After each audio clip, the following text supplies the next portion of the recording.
The park went dead silent the second the metal bottle connected with the dog's skull. One crack. That was all it took. The old German shepherd dropped onto the grass, blood matting the fur behind his left ear, and the teenager holding the bottle laughed, actually laughed, and held his phone higher to catch the reaction of the woman standing 3 feet away. She didn't scream. She didn't cry. She didn't beg him to stop. She just looked at him. And something in her eyes made his laughter die before it finished leaving his mouth. Nobody in that park knew who she was. They saw scrubs. They saw a quiet woman with an aging dog. They saw someone easy to dismiss. They had no idea they were watching a decorated U.S. Army combat medic, a woman who had kept soldiers alive in the dark, under fire, with her bare hands, decide exactly how much force she was about to use. If this story has you holding your breath already, follow me, hit like, and drop the name of your city in the comments. I want to see how far this story travels.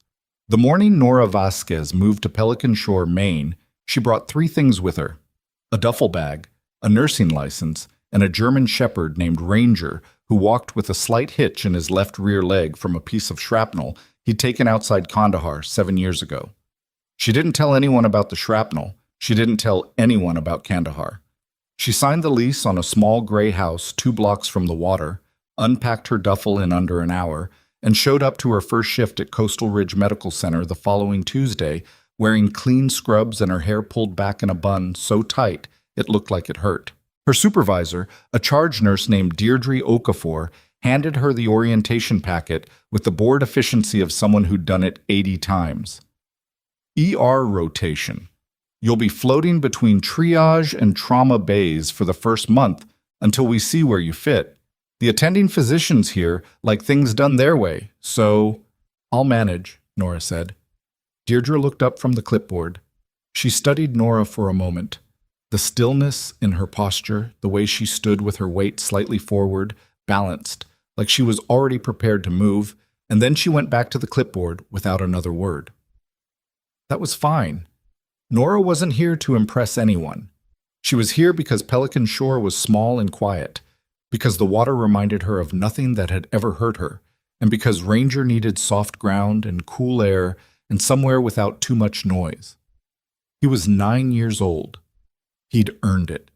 She'd put in 8 years in the Army, the last 4 embedded with a Special Operations Task Force running missions through Afghanistan and 3 rotations into West Africa classified, which meant she couldn't explain to anyone why she sometimes woke up at 3 a.m. already sitting upright, already listening.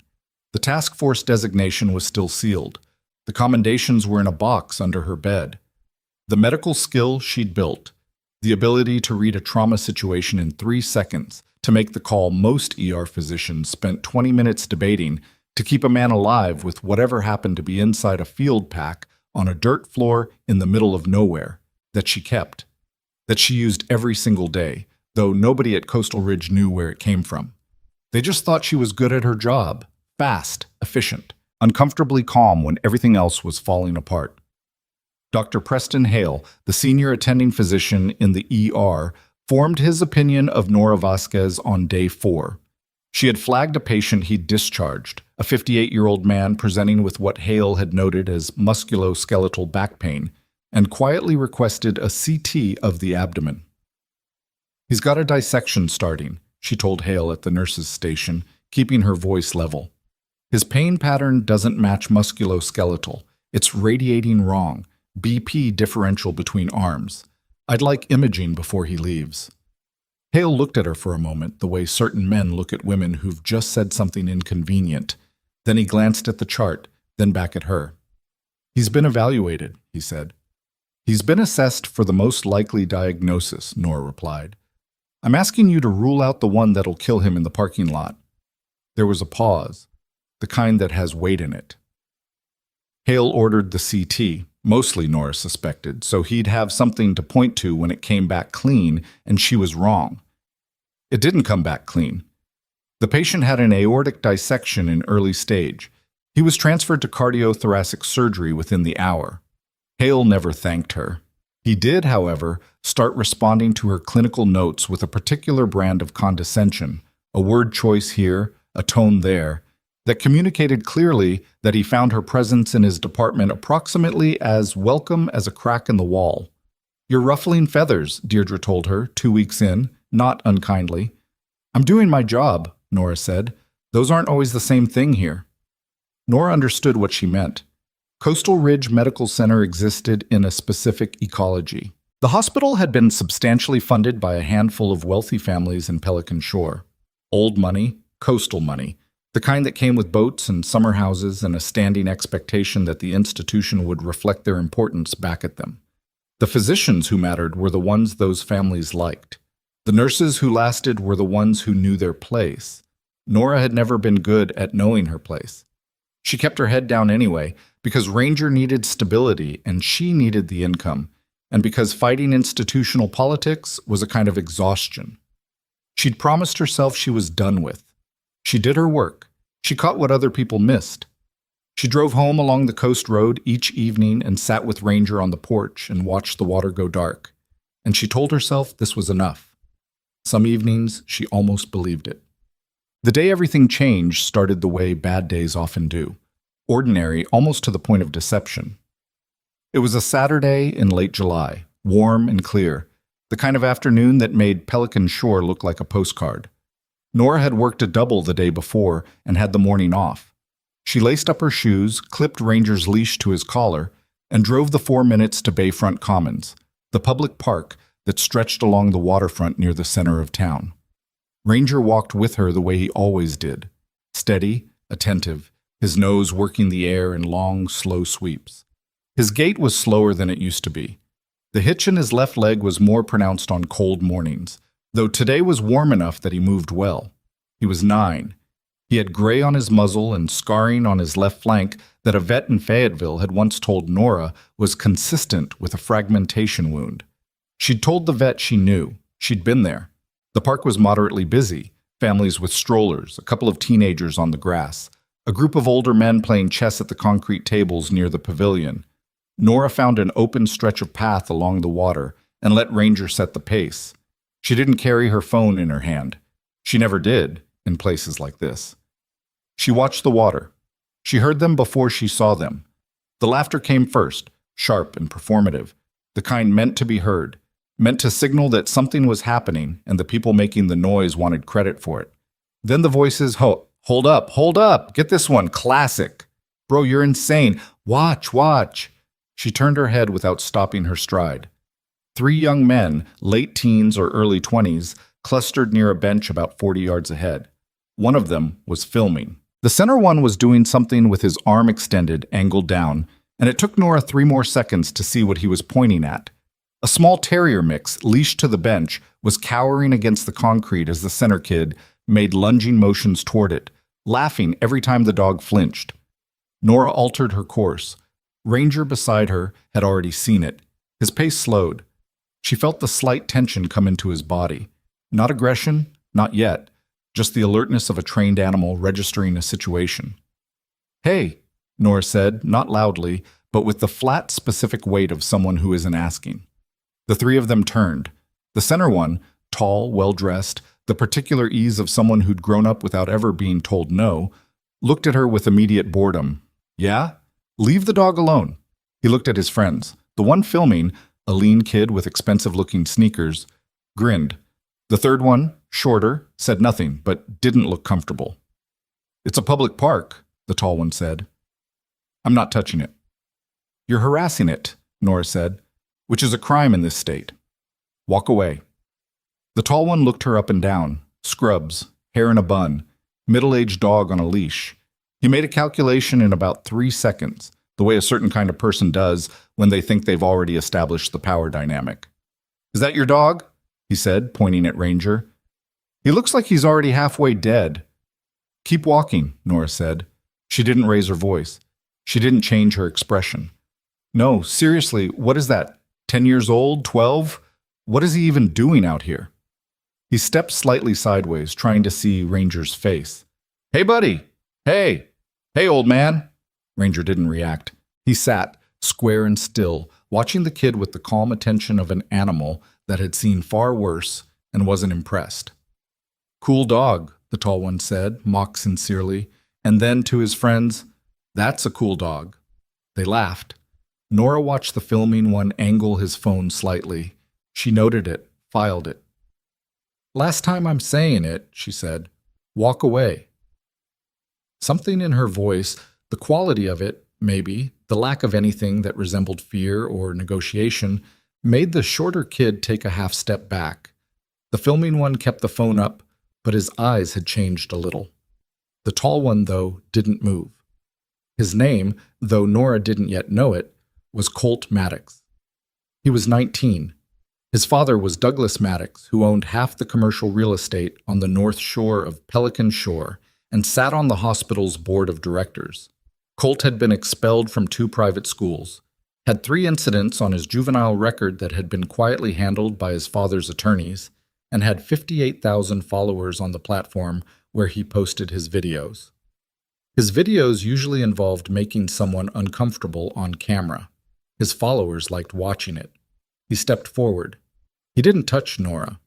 He stepped toward Ranger, a deliberate move, head tilted down, encroaching on the dog's space.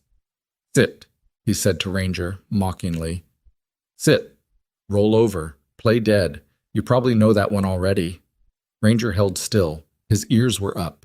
His eyes tracked Colt without blinking. "Doesn't do anything," Colt said to the camera. "Useless old—" "That's enough," Nora said, stepping between them. Colt looked up at her, and something, the proximity, or the way she was standing, or just the simple pettiness of the moment, made him decide to escalate. He wasn't trying to start something. He was trying to perform something. There was a difference, and Nora knew it, which is why she didn't move when he first reached for the steel water bottle clipped to his bag. She thought he was going to throw something, or gesture, or try to spook Ranger for the video. She was wrong. He swung. The bottle connected with the left side of Ranger's head. Not full force, but hard enough. The metallic sound of it cutting through every other noise in the park. And Ranger dropped. Just dropped. Front legs first, then sideways. The leash going slack as he went down onto the grass. The footage, later, would show the exact moment the color drained from the shorter kid's face. It would not capture what happened inside Nora in the half-second between Ranger falling and her moving, because that wasn't the kind of thing cameras could record. What happened was this: every carefully constructed layer of her civilian life, the quiet, the scrubs, the deliberate softness she'd built around herself like insulation, went transparent. What was underneath was not rage. It was not emotion at all, exactly. It was the cold, specific clarity of someone whose training kicks in before the thinking does. She moved. 3 steps. She had Colt's wrist locked and his center of gravity broken before he finished processing that she'd closed the distance. The water bottle hit the grass. His knees buckled. She didn't throw him down. She took him down with the controlled economy of someone who didn't need to prove how hard she could hit. Someone who just needed him to stop being a threat before she could turn her attention to the more important problem. She turned him and held him face down on the ground with one hand between his shoulder blades, no more pressure than necessary, and said to the filming kid in a voice like flat stone, "Call 911 now." He was already on the phone, not calling 911, calling his father, probably, or a friend, or someone. But the phone was up, and when she said it, he switched. Nora released Colt. She wasn't worried about him anymore. She dropped to her knees beside Ranger. His eyes were open. His breathing was labored, slightly irregular. The point of impact behind his left ear was bleeding. Not a deep wound, but a head wound. Head wounds bled badly and bled misleadingly. She pressed 2 fingers to the side of his neck, found his pulse, counted it. Fast, but present. His pupils were uneven. "Okay," she said to him quietly. Not for comfort, for her own focus. "Okay." She had nothing with her. No kit, no gauze, nothing. She pulled off the light jacket she'd tied around her waist and pressed it against the wound with firm, even pressure. She checked his airway. She monitored his breathing. She talked to him in the flat, even tones she'd used with men on stretchers in the dark, in the dirt, in places nobody was supposed to be. Just her voice and her hands and everything she knew about keeping living things alive. Behind her, a woman from the park had come over. Then another. Someone said they'd called 911. Someone said the kid was getting up. Nora heard Colt's voice, angrier now, embarrassed, the tone of someone trying to reconstruct a narrative. "She attacked me," he said. "You all saw it. She just—" "Sir," a man's voice said, "you hit the dog with a bottle. There are 12 people who saw it. I was defending against an old dog on a leash. She—" "Sit down," the man said tiredly. Ranger's pulse steadied slightly under Nora's fingers. She kept the pressure on the wound. She kept counting his breaths. "Just stay with me," she said, low enough that only he could hear it. "You've been through worse. I've got you." The first siren reached them at the 4-minute mark. Nora heard it the same way she'd learned to hear things over there, measuring approach angle, measuring speed, and she kept her hands exactly where they were. The emergency responders arrived. She briefed the paramedic who knelt beside her in about 30 words. The mechanism of injury, the point of impact, the pupil asymmetry, the pulse rate, the respiratory pattern. The paramedic looked at her with the slight confusion of a professional hearing information delivered at a professional level from someone in civilian clothes with blood on her jacket. "You a doctor?" he asked. "Nurse," she said. She didn't explain further. An animal control officer arrived 3 minutes after the ambulance. Then a patrol car. Then, because Colt Maddox had been on his phone from the moment Nora released him, a second car. And a man who climbed out of it in plain clothes, moving with the comfortable authority of someone who was used to arriving after problems and rearranging them. He was in his mid-50s, heavy-set, tan from the kind of outdoor time that required boats. He spoke briefly to the officers, then walked directly to where Nora was standing beside the animal control officer and said, "I understand there was an incident." He said it as though he hadn't been personally summoned by the kid who'd started it. "Your son," Nora said, because it was obvious from how Colt had materialized at the man's elbow, struck a protected service animal with a metal object in front of approximately 15 witnesses and at least one recording device. "My son says—" "Your son's account is on video," Nora said. "His friend was filming before it happened." A pause. "I'm Douglas Maddox," the man said, not as an introduction, as a correction of perspective, a reminder of which name meant something in this town. Nora looked at him. She said nothing. "I think this can be handled reasonably," Maddox said. "Veterinary bills, obviously, whatever's required. My son is a kid." "He's 19, she said. "He made a mistake." "He committed a felony in Maine," she said. Chapter 232 of Title 17. Aggravated cruelty to a service animal is a Class C crime. Your attorneys already know that. Something moved behind Maddox's eyes. Not surprise. Recalibration. "Who exactly are you, Sut?" he said. "Nobody," Nora said. "I'm just a nurse." She said it evenly. She meant it to land exactly the way it did, because in her experience, the kind of man who responded to the name Douglas Maddox the way this town did was also the kind of man who decided immediately that nurses were not a problem. She was counting on that. Ranger was loaded into the animal control vehicle. Nora had negotiated to have him transferred to the emergency animal clinic rather than the city holding facility. The animal control officer had agreed after approximately 20 seconds of Nora explaining with clinical precision what a delayed neurological assessment on a head trauma case would mean for a 9-year-old dog. The officer had said yes. Most people said yes to her when she explained things that way. She followed the vehicle. She didn't give her statement to the officer who asked because the officer told her it could wait, and she believed that the officer believed that it could. And she also believed that Douglas Maddox's very brief conversation with that officer had something to do with the sudden flexibility around timelines. She kept walking to her car. She wasn't afraid. She'd operated in places where the power structure was more hostile than anything in Pelican Shore, Maine. And she'd learned, not from training, but from watching what happened when you let people like Douglas Maddox decide what the narrative was going to be. That the people who waited quietly for the situation to be managed were not the ones who survived it. She drove to the animal clinic. She sat in the waiting area. She cleaned the blood off her hands at the sink in the restroom and looked at herself in the mirror for a moment. Just a moment, and then walked back out and sat down. 2 hours passed. The veterinarian, a young woman named Dr. Falk, came out with the update. Ranger had a linear skull fracture, minor, no intracranial bleeding evident on imaging. He'd need observation, pain management, strict rest. He was likely to recover. He was stable. He's tough, Dr. Falk said. Yes, Nora said. He is. She drove home. She changed out of her jacket. She sat at her kitchen table in the particular silence of a small house near the ocean, and she listened to the sound of the water, and she waited. Because something Douglas Maddox had said, in the tone he'd used when he said it, told her that this wasn't going to end in the park. It was going to come to her front door. She was right about that. She was just slightly wrong about how soon. Her phone rang at 9:42 that evening. It was Deirdre. "Nora?" Deirdre said, and the sound of her voice told Nora everything before the words did. "I need to tell you something. I heard it from the nursing director about an hour ago." "Go ahead." A pause. A small, uncomfortable exhale. "There's been a complaint filed with the hospital. Douglas Maddox is on the board, and apparently his son is saying, he's saying you initiated a physical altercation, that you attacked him, that you're unstable."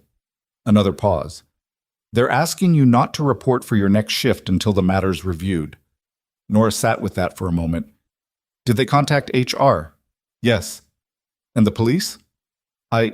Deirdre stopped. "Nora, there might be charges. I don't know. I wanted you to hear it from someone who—" "Thank you, Deirdre."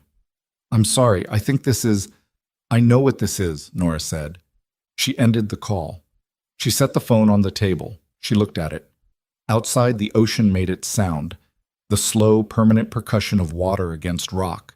And Nora Vasquez sat alone in her kitchen and understood that the quiet life she'd built in Pelican Shore, the careful, ordinary distance she'd put between herself and everything that had come before, was about to get a lot more complicated. She wasn't panicking. What she was doing was remembering, clearly, precisely, in the way that certain skills never actually go dormant, exactly what she was capable of. What she was doing was deciding whether to let Douglas Maddox find that out the hard way. Her phone buzzed. Not a call. A text from a number she didn't have saved. "Captain Vasquez. This is Sergeant Major Bryce Eklund. I think you remember me. I'm in Augusta right now. I saw the park video 20 minutes ago. Before you decide how to handle this, I'd like to speak with you. I'm not alone." Nora stared at the message for a long time. Then she picked up the phone and started typing back. She typed back 2 words. "I remember." Then she set the phone face down on the table, got up, and filled a glass of water. Drank it at the sink, looking at the window, seeing nothing but her own reflection in the dark glass. She wasn't ready to talk to Eklund yet.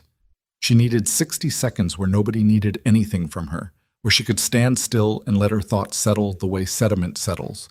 Not forced, just allowed. She'd served under Eklund for 14 months during her second deployment. He was the kind of man who didn't contact people from old missions to chat.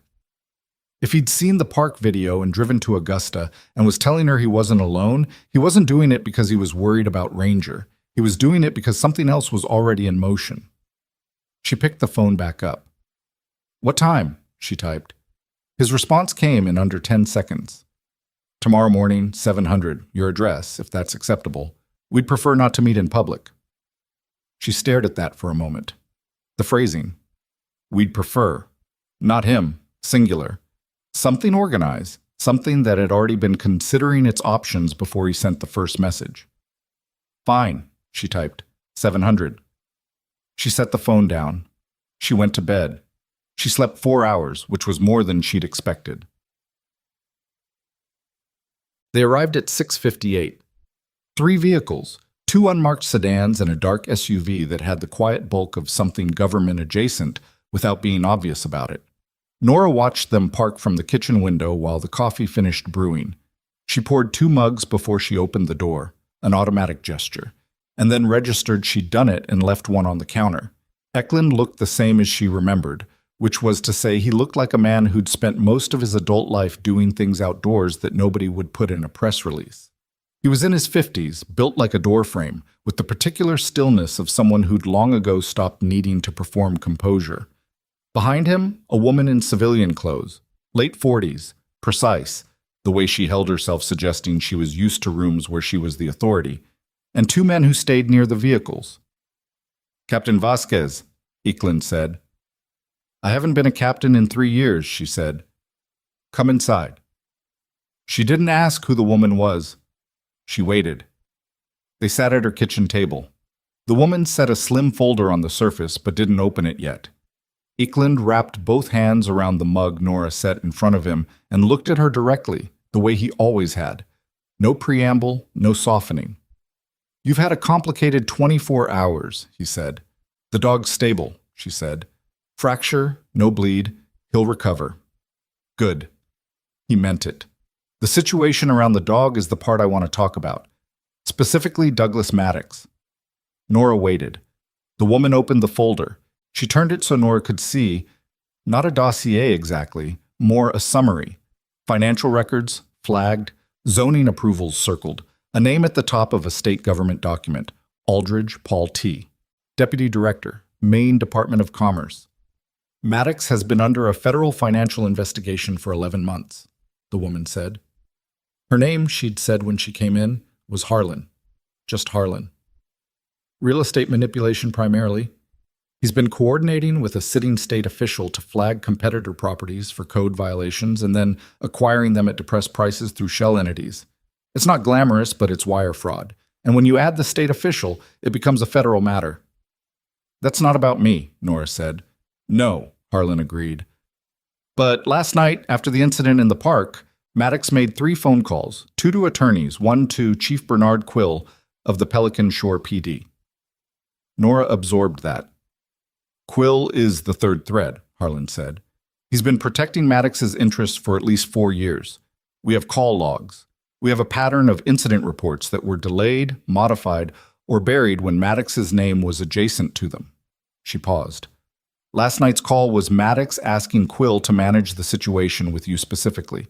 Quill told him, and I'm paraphrasing, that he could make sure the charges went in your direction." Nora was quiet for a moment. She turned the folder back toward Harlan.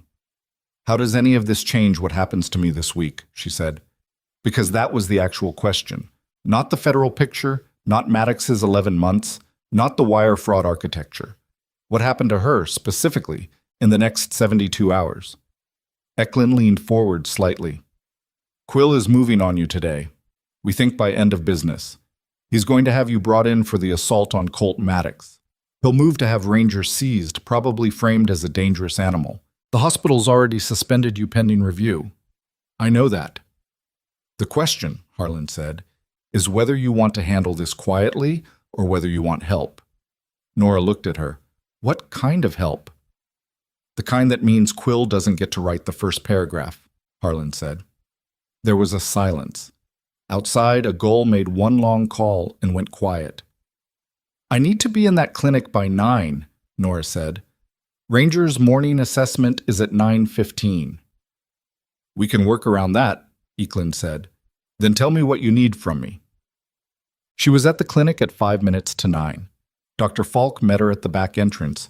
She'd called ahead, explained minimally, and took her straight through to the recovery room where Ranger was kenneled. He was awake. His head was bandaged, left ear taped flat against the compression wrap, and when he saw her, he lifted his head and his tail moved once, twice, deliberately, the controlled wag of an animal that was conserving energy. Nora crouched at the kennel door. She put her fingers through the wire. "There you are," she said. He pressed his nose against her fingers. She stayed like that for 4 minutes. She counted them. She wasn't a person who cried easily, hadn't been since her 2nd year of deployment, but her jaw was tight in a way she recognized and she breathed through it. Dr. Falk gave her the morning report in a low voice, pupils now equal and reactive, which was the most important thing. He was eating, a little. Pain was managed. The fracture was small enough that with strict rest, there was a realistic path to full neurological recovery. He would likely have some permanent sensitivity at the impact site. He might startle more easily on that side. "He'll adjust," Nora said. "He seems like that kind of dog," Dr. Falk said. Nora stood. She looked at Ranger for another moment. The steady brown eyes, the gray muzzle, the way he tracked her with the complete, uncomplicated attention of an animal that had been trusting her for 7 years. "Nobody comes in without my authorization," she said to Dr. Falk. "Nobody. If anyone asks to take custody of him for any reason, you call me first, before you agree to anything." Dr. Falk looked at her carefully. "Is that likely to happen?" "I don't know," Nora said honestly. "I'd rather prepare for it." But she left the clinic at 9:31. She drove back through town, took the longer route past the harbor. A habit, she always scanned her environment, always had, and was 2 blocks from her house when she saw the patrol car parked in front of it. Just one. Not a raid, not a scene. One car, one officer standing at her door, which meant Quill was keeping it low-key, managing optics, making it look routine. She parked, got out, walked to her own front door. The officer was young, maybe 26, and had the look of someone following an order he hadn't entirely made peace with. He straightened when she came up the walk. "Miss Vasquez?" "Yes." "I need you to come with me for questioning in relation to the incident at Bayfront Commons yesterday afternoon." "Am I being arrested?" she said. A brief hesitation. "You're being asked to come in voluntarily." "And if I decline?" Another hesitation, longer. "Then I'm authorized to place you under arrest for assault, ma'am." She looked at him. He was doing his job, she decided, not his operation. "All right," she said. "Let me lock my door." She went inside for 2 minutes. She sent a text to a number Harlan had given her. Then she came back out, locked the door, and got in the patrol car. The Pelican Shore Police Department was a 2-story brick building 4 blocks from the water. Nora had driven past it a dozen times and never been inside. The officer walked her through the front entrance rather than the side entrance, which told her they were still playing the voluntary angle. She sat in an interview room, not a cell, a room with a table and 2 chairs and a mounted camera in the corner, and waited. She was good at waiting.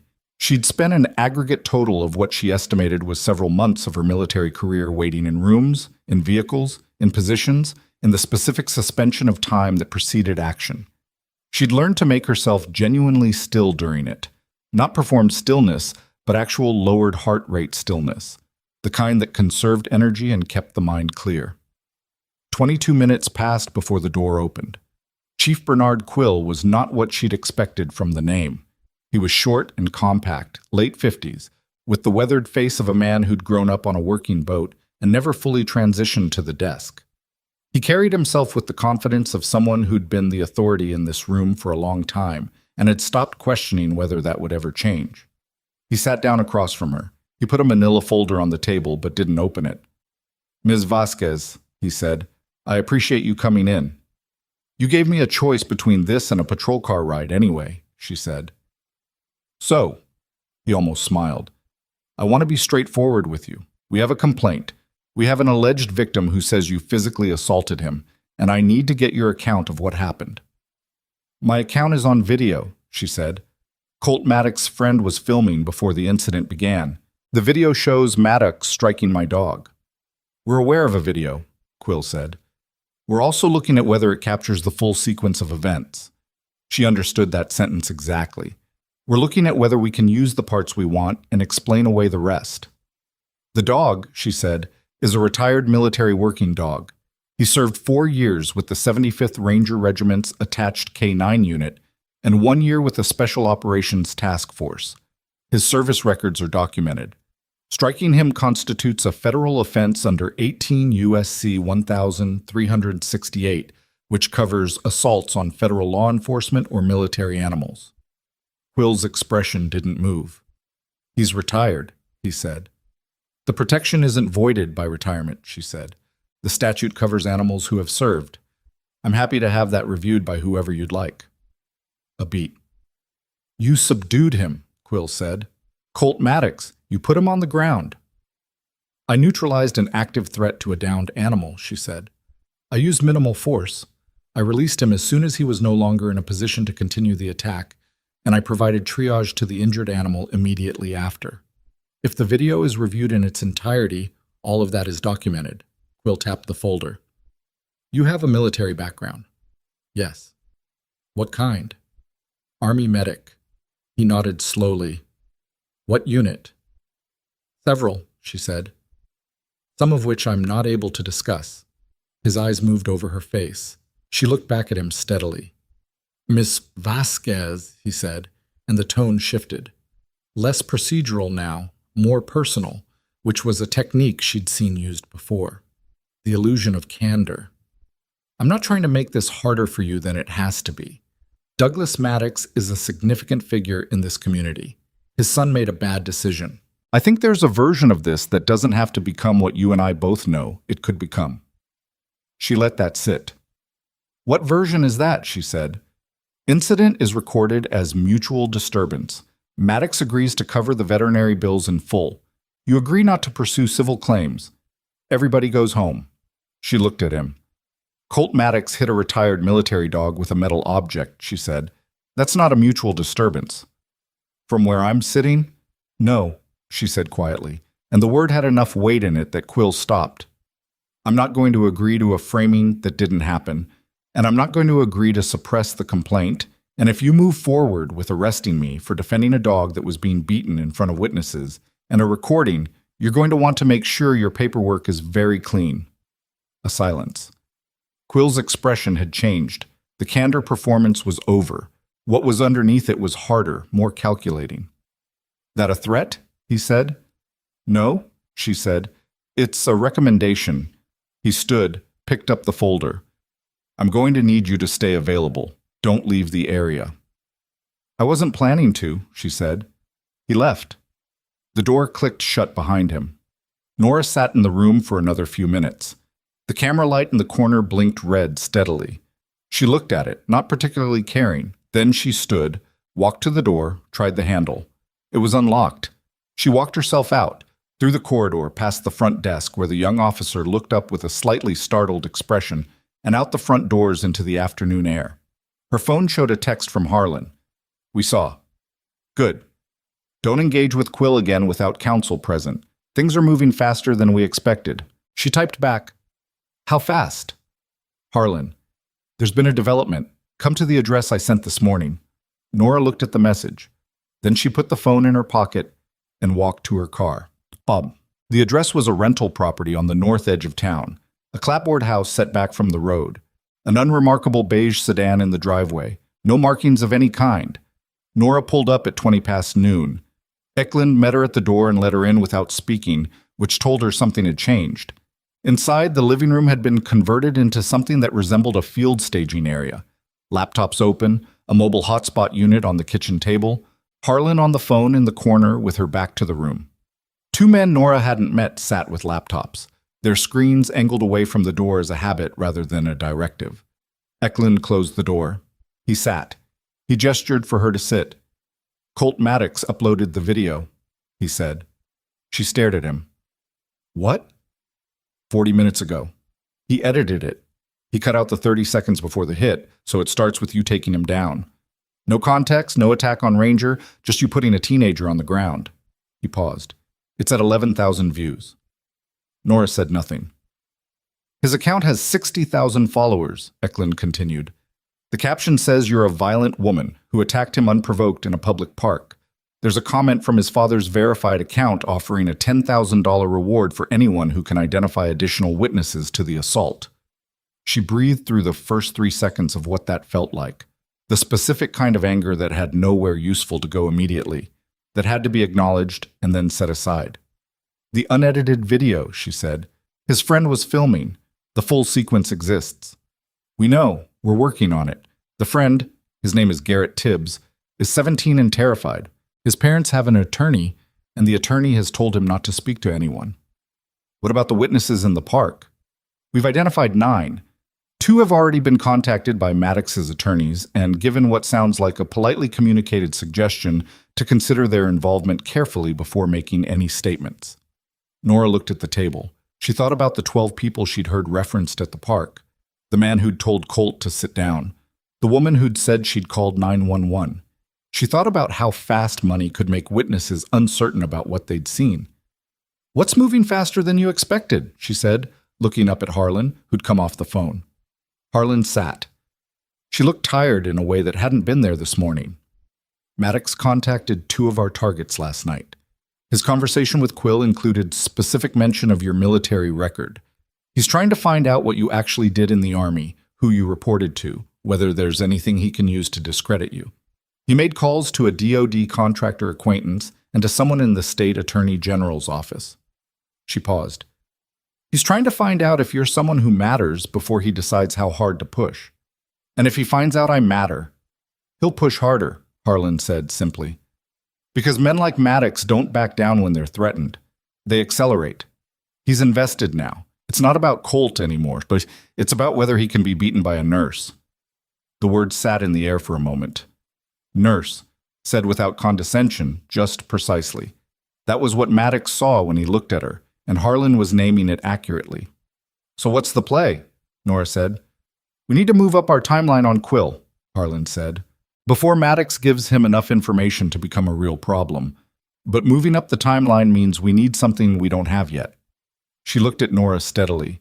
We need the unedited video. Garrett Tibbs has it. Yes. He's 17 and lawyered up. Yes. So how do you get it? Harlan was quiet for a moment. That's the part that just got complicated. Garrett Tibbs was in school this morning. He didn't show up to his afternoon classes. His parents say he left for a friend's house at noon. The friend's parents say he never arrived. The room was quiet. He's been gone 2 hours, Eklund said. No one's filed a report yet because Quill runs the department, and the family is afraid of what happens if they report it, and Maddox finds out. Nora looked at Eklund, then at Harlan, then at the table. A 17-year-old kid, she said, with a video that destroys Colt Maddox is missing.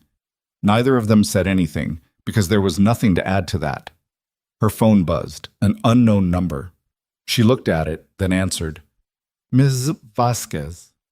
The voice was young, male, scared but holding it together with the fragile grip of someone who hadn't been scared very many times before and didn't know the technique of it. My name is Garrett. I don't have a lot of time. I have the original file, the whole thing, uncut. I've been trying to figure out where to send it so it doesn't disappear. She was already looking at Harlan, who had her own phone up.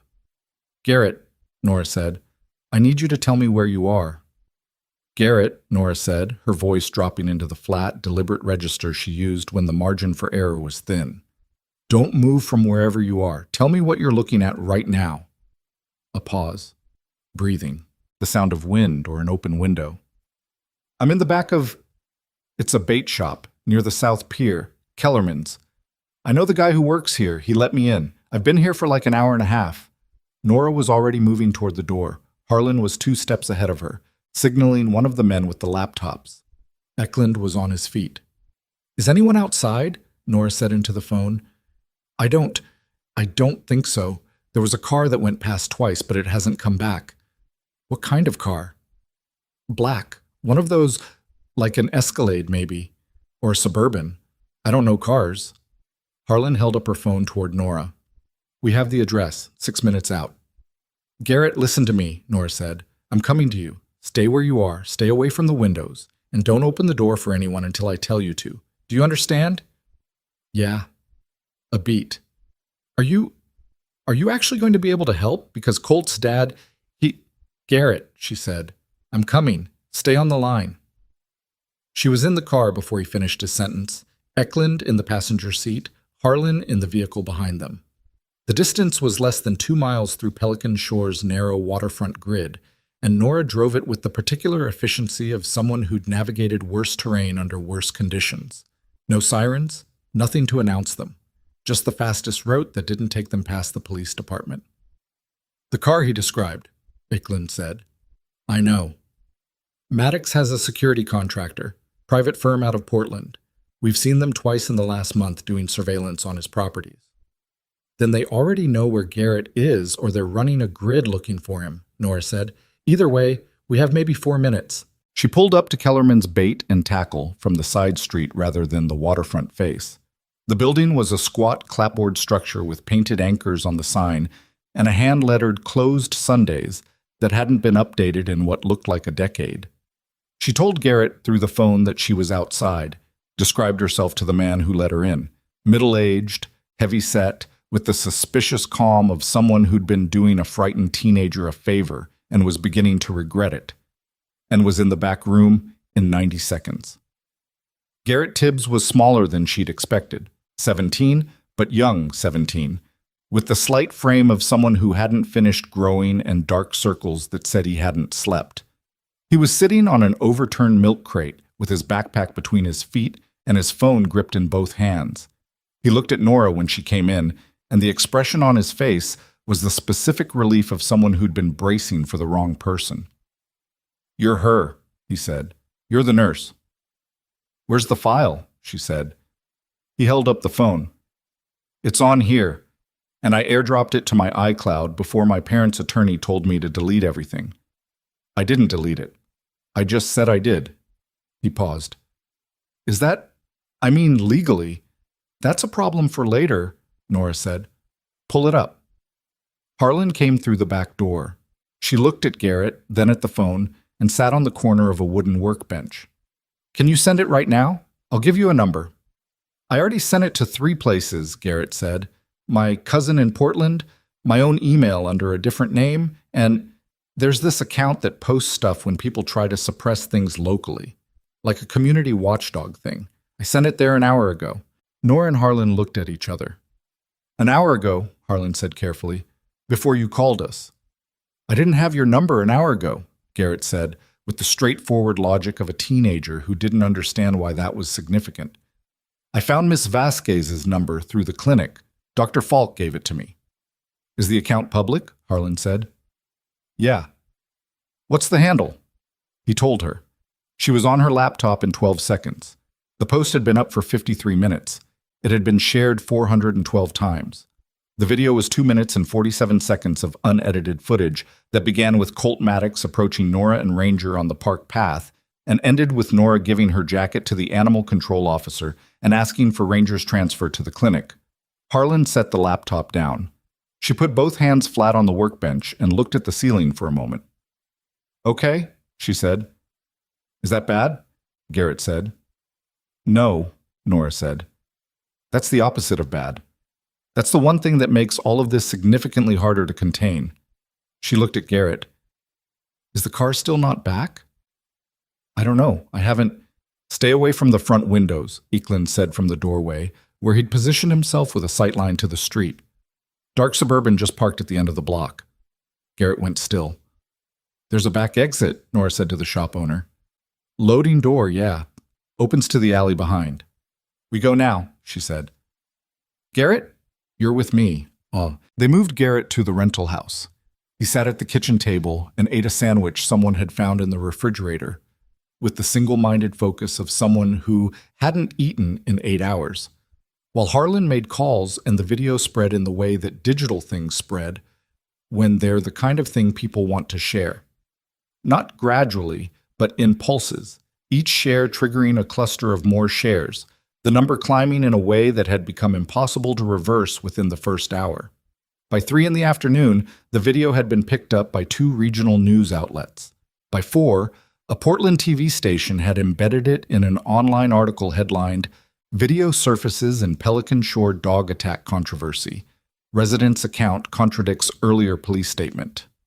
By 4:30, Colt Maddox's edited version, the one that had started at 11,000 views, had been taken down.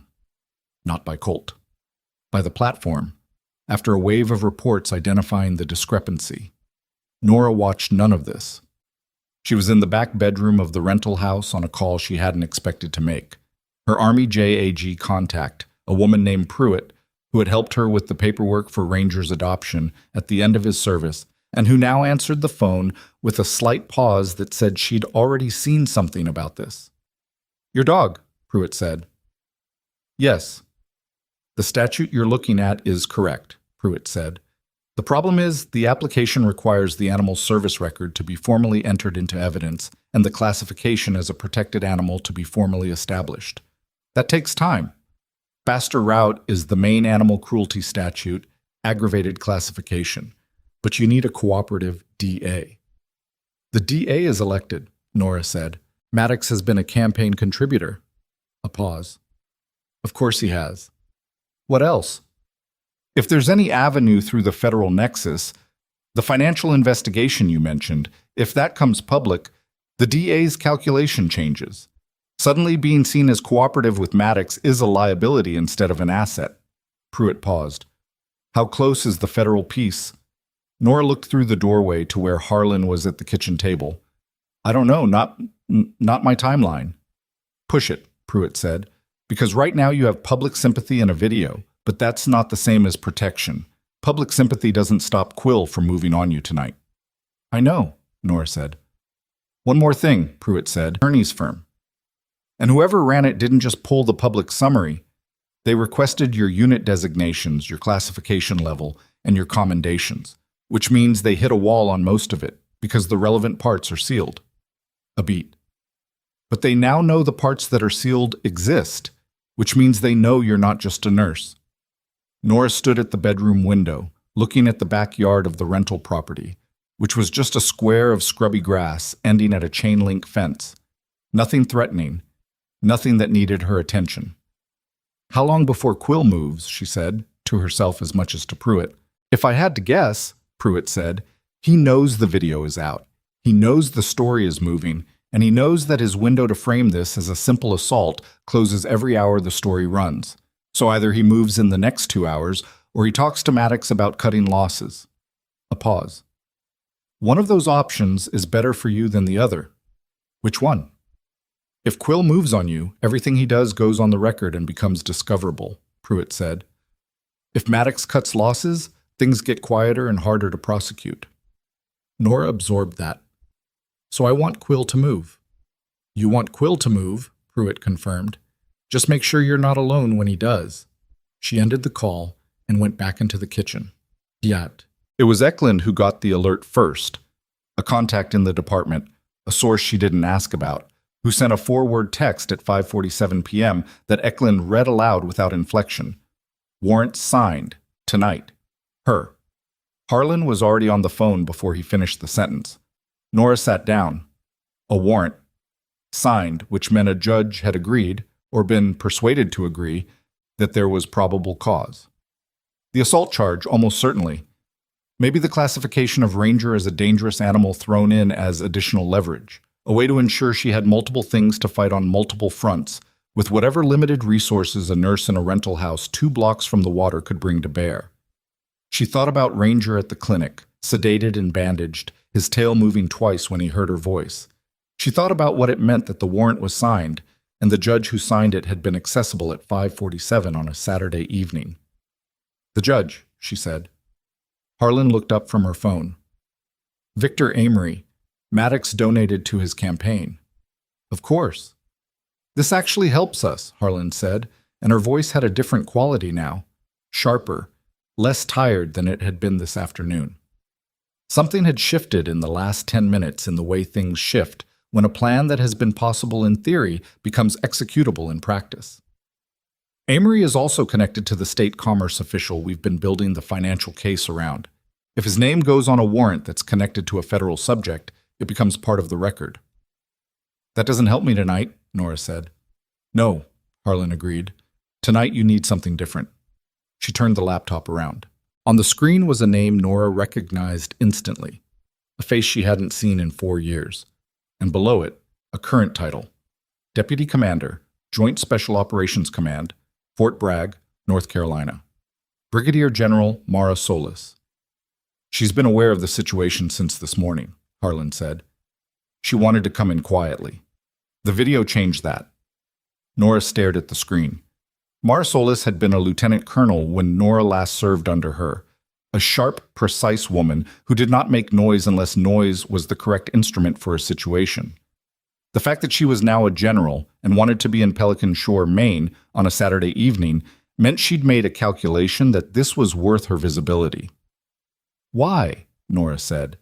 Because 3 of the men whose lives you saved during your last deployment are currently active duty, Harlan said. One of them is assigned to Solis's command, and because Ranger's service record, his full record, not the public summary, includes a commendation that lists your name alongside his for a specific operation in 2019 that the Army would prefer not to have become a talking point in a Maine animal cruelty case that's currently on regional television. Nora let that settle. "They're protecting the classification," she said. "They're protecting the classification," Harlan agreed, "which, as a side effect, means they're protecting you."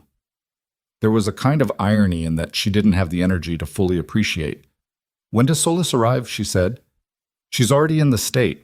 She landed in Augusta 40 minutes ago." Harlan paused. "She's asking permission to come here, tonight, before Quill executes the warrant." The word permission was strange from a brigadier general, and Nora knew it was strange deliberately. Solis's way of communicating that this was Nora's situation and Nora's to manage, that the military's entry into it would be on her terms. She thought about saying no. She thought about what it meant to take help from the institution she'd spent 3 years putting distance between herself and the box under her bed with the commendations in it, the deliberate ordinariness she'd built in Pelican Shore. She thought about Quill with a warrant and Maddox with attorneys and a judge who signed paperwork on Saturday evenings. "Tell her to come," she said. Solis arrived at 7:15 with 2 aides and without fanfare, which was characteristic. She was a compact woman in her early 50s with close-cropped silver-gray hair and the kind of bearing that made rooms reorganize themselves around her without her doing anything to cause it. She shook Nora's hand with the grip of someone who knew exactly how to calibrate a handshake. "Captain Vasquez," she said. "I'm not a captain anymore," Nora said, the same thing she'd said to Eklund. "I know," Solis said. "Habit." She looked around the kitchen. "Catch me up." Nora caught her up. 8 minutes, no editorializing. Solis listened the way she always had, without any performance of listening, just absolute focused attention. When Nora finished, Solis looked at Harlan. "Your timeline on the federal piece." "We had planned to move at the end of next week," Harlan said. "We can accelerate. 48 hours if we compress the documentation review." "Compress it," Solis said. It wasn't a request. Harlan nodded. Solis looked back at Nora. "The warrant is the immediate problem. We can't stop Quill from executing it. The legal mechanism is in motion, and interfering with a state warrant is not something I'm prepared to do, but we can control what happens after he does." "He arrests me," Nora said. "And Ranger's the next thing. They'll move to have him seized." "No," Solis said. "They won't." She said it the way she'd once said, "We're going in at 0300 and we're coming back with all of them." Not bravado, not reassurance, just the flat certainty of someone who had done the math and was satisfied with the answer. Ranger's service record is going to be formally recognized tonight before Quill moves. That recognition triggers federal protections that supersede any state animal control action. "I've already spoken with the judge advocate's office." Nora looked at her. "Tonight." "The paperwork is being completed in Augusta right now," Solis said. "It'll be on file within the hour." Nora's jaw tightened. She didn't say what she was thinking, which was, it shouldn't have taken this. It shouldn't have required a brigadier general flying in from Fort Bragg to stop a corrupt police chief from taking a retired military dog from a clinic in Pelican Shore, Maine. The anger she'd put away in her kitchen the night before was back, and it was larger now, fed by 36 hours of watching the machinery of a rigged system do exactly what it was designed to do. But she didn't say it, because Solis knew it already. That was evident from the set of her expression. "I want to be present when Quill arrives," Solis said. "That's my preference. How you want to handle that is your decision." "He'll know immediately that this is larger than he thought," Nora said. "Yes," Solis said. "That's the intention." Nora looked at the kitchen table, at the sandwich wrapper Garrett had left crumpled at the edge, at the laptop with 412 shares that was now, she assumed, several thousand, at the coffee mug from this morning that nobody had moved. "Quill's not the end," she said. "Even if tonight goes the way you're saying it goes. Maddox doesn't fold because a general shows up." "No," Solis agreed. "He doesn't." "So what actually ends this?" Solis looked at Harlan. Harlan leaned forward slightly. "There's one piece we haven't told you yet," Harlan said, "because we didn't have it confirmed until an hour ago." She paused, and in the pause, Nora noticed that Eklund had moved to stand in the doorway, not anxious, just present, the way he'd been present in briefings before operations. Maddox's financial investigation, the wire fraud, the shell entities. We found a second layer this week. He's been moving money through the hospital. Nora went very still. Coastal Ridge Medical Center, Harlan said, specifically through the Capital Improvement Fund, which Maddox sits on as a board director. He's been routing money through the hospital's vendor contracts into accounts controlled by his shell entities and then back into real estate acquisitions. She looked at Nora steadily. The hospital is implicated, not the medical staff, the administrative structure, the board, the approval chain. The same board that suspended you this week on a complaint filed by Douglas Maddox. The room was quiet. Nora heard the ocean from somewhere outside, distant and constant. He used the hospital, she said. For at least 3 years, Harlan said. She sat with that. The institution that had hired her, underpaid her, allowed physicians like Hale to treat her like furniture, and then suspended her at a board member's request. The same board member who had been laundering money through its capital accounts. It was too large to be ironic. It was just the shape of the thing. What happens to the hospital, she said. That depends on how the investigation resolves and who cooperated, Harlan said. The medical staff are almost certainly clear. Administration is a different question. The board members who signed off on the vendor contracts are exposed. Her phone buzzed on the table. Unknown number, local area code. She answered it. Miss Vasquez? Chief Quill's voice. Flat, procedural. The performance of a man following a script he'd already decided on. I have a warrant for your arrest. I'm going to ask you to come to the station voluntarily, which will be better for everyone. Nora looked at Solis. Solis gave a single, small nod. Chief Quill, Nora said. I appreciate the call. I'm going to ask you to come to this address instead. She gave him the rental house address. I have some people here who'd like to be part of this conversation. A pause. Ms. Vasquez? I'll be here, she said. Come ahead. She ended the call. The kitchen was quiet. Garrett, who had been sitting against the far wall with his knees up and his phone in his lap, looked at her with the expression of someone watching something happen that he would describe to people for years. What do we do now? He said. We wait, Nora said. 22 minutes later, 2 patrol cars pulled up outside. Quill came to the front door. The officer who knocked looked through the window first, a reflex, checking the room, and what he saw made him take a step back before he knocked, because the room had filled. Eklund and his 2 men near the far wall, Harlan at the table with her laptop and a federal identification wallet visible beside it. The 2 aides who'd come with Solis positioned just inside the kitchen doorway, and at the center of the room, in civilian clothes but carrying herself the way she would have carried herself in uniform, Brigadier General Mara Solis, United States Army, standing beside Nora Vasquez with her hands folded and her eyes on the door. Quill came in. He stopped when he saw Solis. He read the room in about 3 seconds.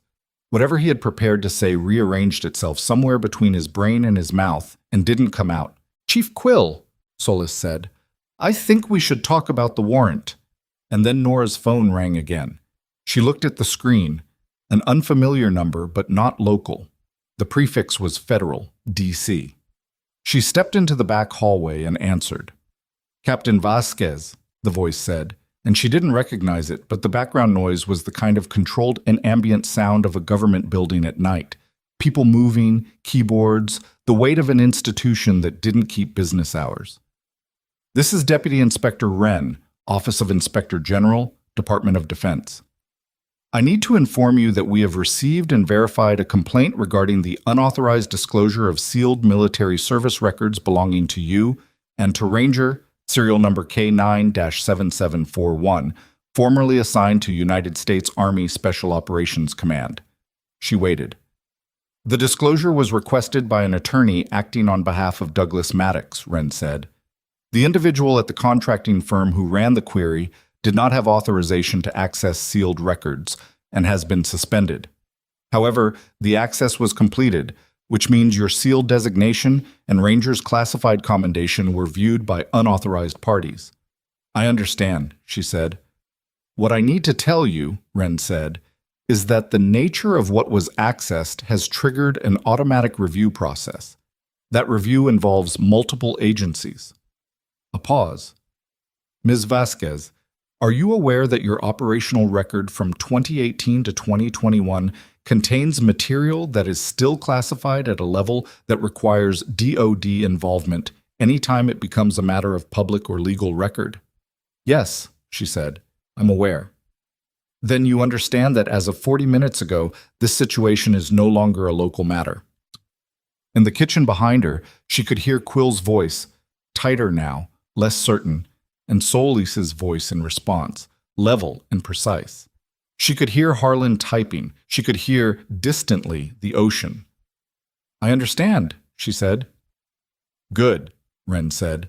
Because there are people on their way to Pelican Shore right now who are going to need your full cooperation, and what they're carrying with them is going to change the scope of everything you're currently dealing with considerably.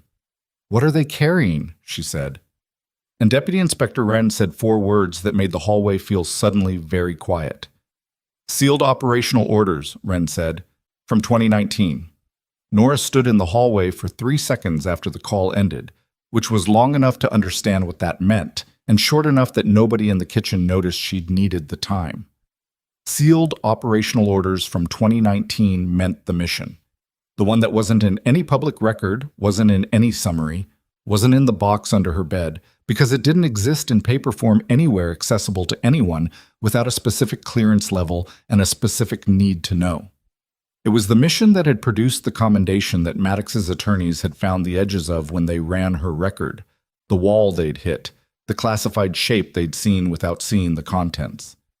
She knew what was in those orders. She knew exactly what they'd documented. She went back into the kitchen. Quill was standing near the door with the stiffened posture of a man whose script had failed him 20 minutes ago and who was now running on improvisation in a room where he was significantly outmatched. Solis had the particular stillness of someone who had already won the immediate argument and was waiting with professional patience for the other party to accept that. Chief Quill, Nora said. He turned. She looked at him with the same flat, specific attention she'd given him in the interrogation room. I need to inform you that within the next several hours, this situation is going to involve federal jurisdiction that will supersede your warrant. I'm not telling you that to obstruct. I'm telling you because if you execute the warrant tonight, the documentation of that execution becomes discoverable in proceedings that will be significantly more consequential than an assault charge. Quill looked at her, then at Solis, then at Harlan's federal identification on the table. What proceedings? He said. Harlan answered before Nora could. I think you should consult your own attorney before we have that conversation, Chief. I mean that as genuine advice. A long pause. Quill made a decision. Nora could see it happen. The small recalibration behind his eyes, the moment a man who has operated in a protected position for a long time recognizes that the protection has changed. He didn't fold. Men like Quill didn't fold visibly, didn't crumple or concede. They retreated to procedure. The warrant remains valid, he said. I'm going to defer execution pending review of new information. That's my discretion. He looked at Nora one more time, and what she saw in his face wasn't anger exactly. It was the specific expression of a man who understood he'd miscalculated, but hadn't yet accepted how badly. I'll be in touch. He left.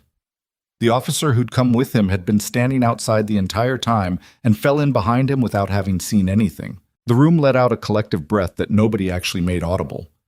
Garrett, still against the far wall, said, Does that mean you're not getting arrested tonight? Tonight, Eklund said. Probably not. The people Wren had mentioned arrived at 11:40. There were 4 of them, 3 in suits and 1 in Army service uniform, and they came in a black vehicle with federal plates and a controlled sense of purpose that cleared the rental house's kitchen of everything except the essentials within 10 minutes. Names were exchanged, but Nora only retained the one that mattered. Special Agent Dana Rourke, Department of Defense Inspector General's office, who shook her hand with the efficiency of someone who had a great deal to accomplish before morning and was already behind schedule. The access to your sealed record is the entry point, Rourke said, sitting across from Nora at the kitchen table with a tablet and a physical notepad, which was unusual enough that Nora noticed it. People in her experience either used one or the other. Rourke used both. But the operational orders we're bringing in go further than just protecting your classification. The 2019 mission you were part of produced documentation that names you and Ranger in connection with the recovery of 2 DoD assets. That recovery has ongoing legal implications for a federal case that has nothing to do with Douglas Maddox. What case? Nora said. I can't tell you the specifics. What I can tell you is that your testimony, if it ever becomes necessary, is considered a protected federal interest, which means that anyone attempting to discredit you, criminally charge you, or undermine your credibility in a public forum is functionally interfering with a federal interest. Rourke looked at her directly. We are not here to save you. I want to be honest about that. We're here because Maddox's attorneys accessing your sealed record created a legal problem for us that we need to manage. The fact that managing it helps your situation is incidental. I know, Nora said. I'm not confused about whose interests are primary. Rourke held her gaze for a moment. Something in it shifted slightly. Not warmth, but a kind of recognition. The financial investigation Harlan's team has been running, Rourke said. We're folding into a broader federal inquiry as of tonight. That inquiry now formally includes Chief Bernard Quill, Judge Victor Amory, and Douglas Maddox. Harlan's team will continue to lead on the financial piece. We're taking jurisdiction on the record access and the interference with a federal interest. What does that mean for the warrant? Nora said. Amory's judicial conduct is under review as of 30 minutes ago, Rourke said. Any warrant he's signed in the last 60 days is being examined. The one against you is being specifically flagged. That doesn't automatically void it, but it means any prosecutor who wants to move forward on it has to do so knowing it was signed by a judge under active federal scrutiny. So Quill can still arrest me. Technically, Rourke said, but he won't. How do you know? Because I called him 40 minutes ago, she said without emphasis, and explained the situation. Nora was quiet for a moment. What did he say? He said he needed to speak with his attorney. A pause. He's had 3 calls with that attorney since then. His attorney is good. His attorney told him exactly what I told him. Not. She slept 4 hours on a cot Eklund set up in the back bedroom, which was more than she'd expected and less than she needed. At 5 in the morning, she was awake and at the clinic by 6, before visiting hours, because Dr. Falk had given her a key card and the authorization to come whenever she needed. Ranger was more alert than the day before. The compression wrap had been changed overnight, cleaner and less bulky, and when she came in, he lifted his head fully and held it there, which yesterday he hadn't managed. She sat on the floor of the kennel. It was large enough, a military accommodation size that Dr. Falk had arranged, and put her back against the wall and let him settle his head in her lap. She stayed like that for 40 minutes without talking. She wasn't good at sitting with feelings without routing them through something useful, through planning, through problem solving, through the next task. The Army had given her that, or maybe she'd brought it to the Army and the Army had confirmed it, and either way it was how she was built. But there wasn't a next task right now, at 6 in the morning on a Sunday, with Ranger's slow breathing in her lap and the fluorescent hum of the clinic around her. So she just sat. She thought about the fact that the same week she was suspended from her job and had a warrant signed against her was the week a federal investigation jumped from 11 months to imminent. She thought about the shape of things, how systems that protected certain people could be used against them from the outside until the outside found the crack, and then the systems turned. She thought about Quill in the rental house with his script failing, and Maddox somewhere across town making phone calls to attorneys who were, if Rourke's call had done what it was meant to do, giving him the same increasingly uncomfortable advice. She thought about Garrett Tibbs, 17 years old, sitting on a milk crate in a bait shop because he'd made the choice not to delete a video. She thought about the woman she'd been in that park, the cold clarity she'd felt when Ranger dropped, the economy of what she'd done next. She wasn't ashamed of it. She wasn't proud of it either, exactly. It was just the truth of what she was, someone whose training had fused with her instincts so thoroughly that the line between them was no longer visible from the inside. Ranger shifted his head. His eyes were open, watching her face. I know, she said. By 9:30 Sunday morning, Douglas Maddox's attorney had issued a statement that was clearly designed to manage optics rather than address substance. Colt Maddox acknowledges that the incident in the park escalated beyond his intent. The The family expresses regret for any distress caused to the animal and is committed to ensuring the veterinary costs are fully covered. It did not use the word apology. It did not acknowledge the edited video, the suppression attempt, the phone call to Quill, or the Saturday evening warrant. Harlan sent Nora a screenshot with a one-line message. The attorney knows what's coming. This is prepositioning. Nora looked at the statement. Regret for any distress caused to the animal. She put her phone face down. By 11, two things happened in close enough succession that they felt connected even though they weren't. First, the Portland TV station ran a longer piece. It had the park video, unedited. It had Garrett Tibbs' name. He'd agreed, with his parents and an attorney present, to be identified. It had a statement from a former Pelican Shore City Council member who had been trying for 2 years to raise concerns about zoning approvals and competitive bidding processes that seemed to consistently favor Maddox's development interests. The council member had previously been dismissed as a disgruntled political opponent. The TV station had now given her 6 minutes. Second, Dr. Preston Hale from Coastal Ridge Medical Center called Nora's cell phone. She almost didn't answer. She looked at the name on the screen for a long moment and then answered because she was curious. In the flat, tired way, she was curious about most things now, about what he intended to say. Vasquez, he said. He didn't say Ms. He didn't say anything procedural, just her name, which told her he'd moved past the performance. Dr. Hale. I'm going to be direct with you. A pause that sounded like a man choosing his words without his usual comfort. There's a board meeting tomorrow morning, emergency session. It was called Saturday evening. Another pause. I was informed this morning by a colleague on the administrative side that the agenda includes your suspension, the Maddox board relationship, and some questions that have apparently been raised by, I don't know exactly who, but external parties, about capital fund expenditures over the last 3 years. She said nothing. I want you to know, Hale said, and his voice had a quality she'd never heard in it. Not warm, not apologetic, but something honest underneath the discomfort. The sound of a man who was smart enough to see a situation changing and didn't want to be on the wrong side of it without at least making a record of adjusting. That I will be making a statement at that meeting about your clinical performance, about the aortic dissection, about several other cases where your assessment was correct and faster than the standard protocol.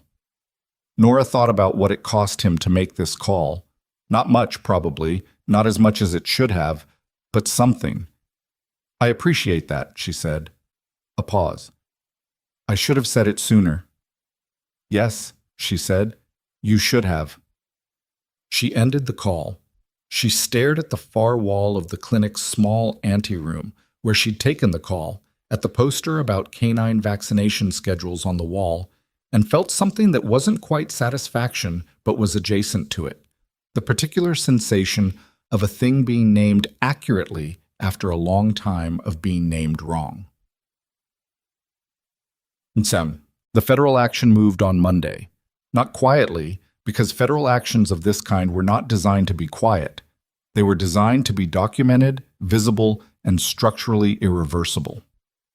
At 8:15 in the morning, 2 IRS criminal investigation agents and 3 FBI financial crimes agents arrived at the offices of Maddox Development Group on the North Shore with a search warrant for financial records, electronic devices, and documents related to the company's real estate transactions and vendor contracting activities. At 8:40, a second team arrived at Coastal Ridge Medical Center's administrative wing with a parallel warrant for board records and the Capital Improvement Fund documentation. Nora was not there for any of this. She was at the clinic, at Ranger's 9 o'clock assessment, watching Dr. Falk test his responsiveness to sound on both sides of his head. He tracked a pen light cleanly with both eyes. He ate. His vital signs were stable. The fracture site was tender, but the bandaging around it was unchanged, no swelling. Dr. Falk said she was cautiously optimistic about a full recovery with 8 to 12 weeks of restricted activity. What does restricted activity look like for him? Nora asked. Short walks, no running, no jumping, calm environment. Dr. Falk looked at her over Ranger's back. He needs somewhere quiet. I live 2 blocks from the ocean, Nora said. That works, Dr. Falk said. Nora's phone had been receiving messages in a steady stream since 8:30, which she silenced and did not read until she was back in her car. Harlan. Warrants executed. Maddox is at his attorney's office. He was there when they arrived at his building. His PA tipped him. Eklund. Quill called in sick today. His deputy is acting chief. Pruitt. Amory recused himself from all pending matters this morning. No explanation given. The warrant against you has not been formally withdrawn, but no one is moving on it. Then a message from a number she didn't have saved, which turned out to be the Portland TV station reporter asking if she was willing to speak on camera. She put the phone in her pocket. She drove past the harbor on the way home. The morning was clear, the water flat and gray-green, a few lobster boats out on the line. The town looked exactly as it had looked every other morning she'd driven through it, clapboard and salt air, the particular unhurried pace of a coastal town that had survived enough economic cycles to have stopped being surprised by anything. But the Maddox Development Group building, when she passed it, had 2 federal vehicles in the lot and a uniformed officer at the entrance, and 2 people on the sidewalk outside with phones up taking pictures of the vehicles. She drove home. She made coffee. She sat at the kitchen table. At 11:15, Harlan called. "Quill," Harlan said. He came in, not to work, to talk to the FBI team that arrived at the department at 9. He asked to speak with them. "He's cooperating," Nora said. "He's negotiating," Harlan corrected, "which is different. He's trying to establish what he gives up and what he gets for it before things move further. His attorney was with him." A pause. He turned over the call logs with Maddox, including Saturday night. Nora absorbed that. The call that had started this, Maddox to Quill, managed the situation with Vasquez, was now in federal hands, documented, time-stamped, part of a record that would not be modified or buried. "What does he get?" she said. "Reduced exposure on the obstruction charges if his information is considered materially useful," Harlan said. "Which it probably is. Quill knows things about Maddox's relationship with the department going back 4 years. That's a significant amount of information about a man who is currently the primary subject of a federal financial crimes investigation." "And the assault warrant against me?" "Quill's deputy withdrew it 40 minutes ago," Harlan said. "Cited insufficient evidentiary basis. In writing." Nora held the phone and looked at the wall. Insufficient evidentiary basis. 48 hours ago, there had been enough evidentiary basis for a judge to sign a warrant on a Saturday evening. Now there wasn't, because the judge was under review and the chief was cooperating with the FBI, and the man who'd made the call that started the whole chain was sitting in a conference room with his attorneys watching federal agents box his financial records. "Harlan," she said. "Yeah." "The hospital board meeting. This afternoon, 2 o'clock.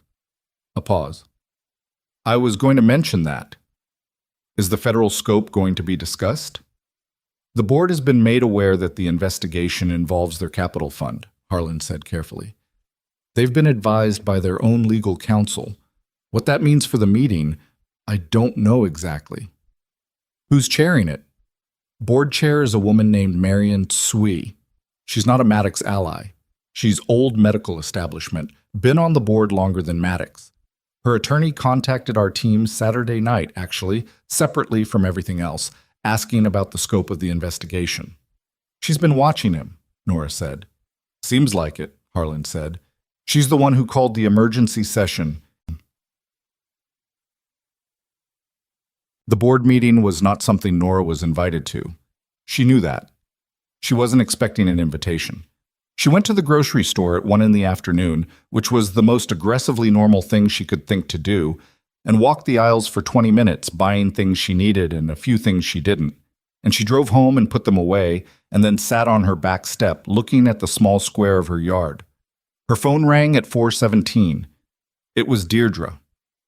"I just left the building," Deirdre said, and her voice had the compressed quality of someone processing information while still close enough to the source of it that their thoughts hadn't fully organized. "Nora, I need to, They voted to remove Douglas Maddox from the board, effective immediately. Marion Tsui presented a motion and it passed 7-1. Nora said nothing. The capital fund issue is being turned over to external auditors. The CEO issued a statement before the meeting ended. The hospital is cooperating fully with the federal inquiry. A pause. Your suspension has been rescinded, as of this afternoon. Deirdre is, I'm telling you, the director wants to meet with you this week. Which director? Nursing director. And Dr. Aldane, he's the chief medical officer. He wants to be in that meeting too. A pause that had something in it Deirdre was working up to.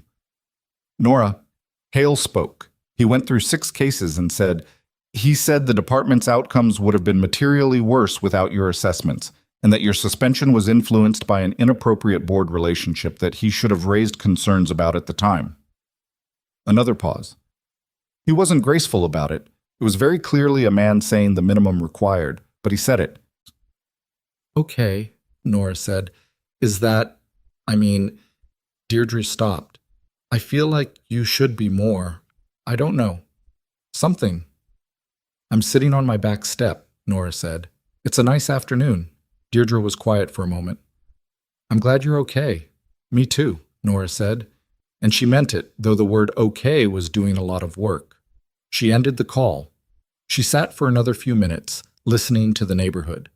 Someone 2 houses down running a lawnmower, a car passing, the ambient sounds of ordinary life. And then her phone buzzed with a message from Harlan. Colt Maddox's attorney notified Maine AG's office this afternoon. Colt will surrender for booking on animal cruelty charges Thursday morning. Felony. His attorney negotiated the surrender rather than an arrest. The charge is aggravated animal cruelty under state statute, which carries up to 5 years. A pause, then a second message. The attorney's statement says Colt accepts responsibility for his actions in the park. Don't expect that to sound like what it is. That the attorney wrote every word. Then a third message. Douglas Maddox's attorney issued a second statement an hour ago. He's stepping back from all board positions, all public roles, effective immediately, pending the federal inquiry. Then, that's what prepositioning before an indictment looks like. His attorney is good. Nora read all 3 messages. She put the phone down on the step beside her. She looked at the yard. The yard was nothing. Scrubby grass, a rusted bird feeder she'd inherited with the rental, a maple tree in the corner that was too large for the space. She'd been meaning to do something about the bird feeder for 2 months and hadn't. She got up, went inside and found her tools. She was fixing the bird feeder, soldering the hinge, which was something she'd been a long time not doing and found she'd retained, when her phone rang again at 6:40. The number was Rourke's. Ms. Vasquez, Rourke said, I wanted to update you directly. The access to your sealed record has been formally documented, and the contracting firm has been referred to the DOD for action. The attorney who authorized the query is facing professional conduct review. A pause. More relevantly to you, the 2019 operational orders are being formally introduced into the federal record as context for why your credibility as a potential witness is a protected federal interest. That introduction is public record, which means it will be visible in the case filings. Nora set down the soldering iron. What does that mean practically? It means that anyone who goes looking at this case, journalists, other attorneys, the public, will see that the Department of Defense has formally characterized you as someone whose integrity and credibility are a protected federal interest, Rourke said. We won't release the contents of the orders, but the fact that they exist and what they establish about your character will be in the public record. Nora thought about that. The deliberate ordinariness she'd built in Pelican Shore, the small gray house, the quiet shifts, the careful distance from everything that had come before. She'd wanted none of this. Not the visibility, not the formal recognition, not her name in federal case filings. But she thought about Ranger on the clinic floor. She thought about Garrett Tibbs on a milk crate. She thought about the council member who'd spent 2 years being called a disgruntled opponent. All right, she said. There's one more thing, Rourke said. And I'm telling you this because you'll find out regardless, and I'd rather you hear it from me. A pause, measured, deliberate. The financial crimes investigation has identified a second subject beyond Maddox and Quill. The shell entities we traced through the Capital Fund had a third signatory on several of the accounts. Nora waited. The CEO of Coastal Ridge Medical Center, Rourke said. James Aldane. The name landed in the silence. Aldane, the chief medical officer who had asked to be in the meeting with Nora this week, who had been in that role for 6 years, who ran, ultimately, the institution that employed every physician and nurse in the building. How involved? Nora said. We believe he was aware of what the accounts were being used for, Rourke said carefully. His level of active participation is still being determined, but his name is on the documents. He will be interviewed this week. A pause. The board met today not fully knowing this. Marion Tsui does not appear to be implicated, but when this comes out, and it will come out quickly, probably within 48 hours, the hospital is going to need significant leadership. Nora stood very still in her kitchen, the bird feeder on the counter in front of her. She thought about the aortic dissection on day 4, the patient she'd caught, the 20 words she'd used to brief Hale. She thought about everything she'd done in that ER in the time she'd been there, the catches, the flags, the assessments that had moved faster than the protocols, all of it done while being treated as furniture, while her supervisor managed her expectations, while the board that was supposed to govern the institution was signing shell company documents. What happens to the hospital's operations? She said. That will depend on how the leadership question resolves, Rourke said. The medical staff are not implicated. The clinical operations are sound, but there will need to be an interim administrative structure while the investigation proceeds. Another pause. I'm not in a position to speak to what that looks like, but I'd suggest that conversation with the nursing director might be worth having sooner rather than later. Nora looked at the bird feeder, at the rusted hinge she'd just fixed, at the small ordinary object that worked again now because she'd sat down with the right tools and done the job. I'll call her tomorrow, she said. She ended the call. She stood in her kitchen for a long moment in the quiet, in the early evening light coming through the window over the sink. Then she picked up her phone one more time and sent a message to Dr. Falk. Can I bring Ranger home Friday? The response came back in 4 minutes. If his Friday assessment holds, yes, I think he's ready. Nora set the phone down. She was about to go back outside when it rang again. The number was Maddox's attorney's office. She recognized the exchange from the statement Harlan had sent her, and she almost let it go to voicemail. She answered it. It wasn't the attorney. It was Douglas Maddox himself, which she hadn't expected, and his voice had the flat, scrubbed quality of a man who had spent the last 12 hours being told by very expensive counsel exactly what he could and could not say. Ms. Vasquez, he said. Mr. Maddox. A pause. The kind that was being shaped, arranged. I want you to know, he said, that I hold no personal animosity toward you. What happened in the park was Colt's mistake, and Mr. Maddox, she said, your attorney shouldn't have let you make this call. A brief silence. I'm aware of that, he said. Then why did you? A longer silence, and in it she heard something she hadn't expected. Not contrition, not strategy, but the sound of a man who was used to understanding the shape of a situation and was trying and failing to understand this one. I wanted to know, he said, what kind of person you are. She looked at the bird feeder on her counter, at the repaired hinge, at the tools beside it. I'm the nurse who was walking her dog, she said, and she hung up. She was still holding the phone when the alert came through. Not a call, a news notification from the Portland station pushed to her screen with the kind of headline that meant someone had decided the 48 hours Rourke had predicted were going to be considerably shorter. Federal investigators identify Coastal Ridge Medical Center CEO in Maddox. Financial case, source says. Below it, a second notification from a different outlet, arriving 30 seconds later.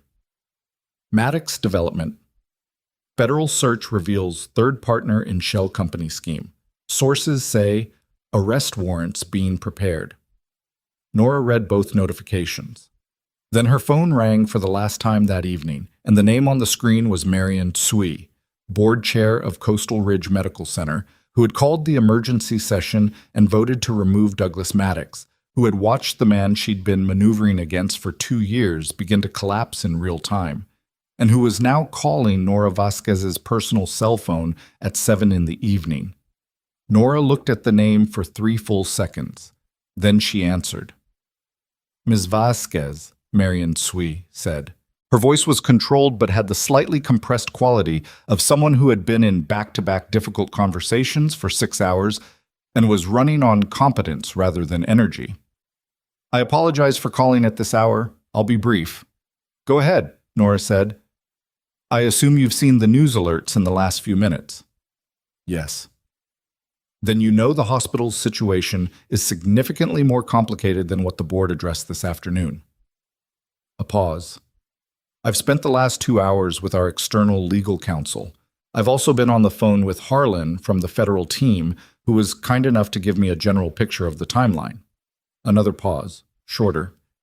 I would like to meet with you this week. In person, not a phone call.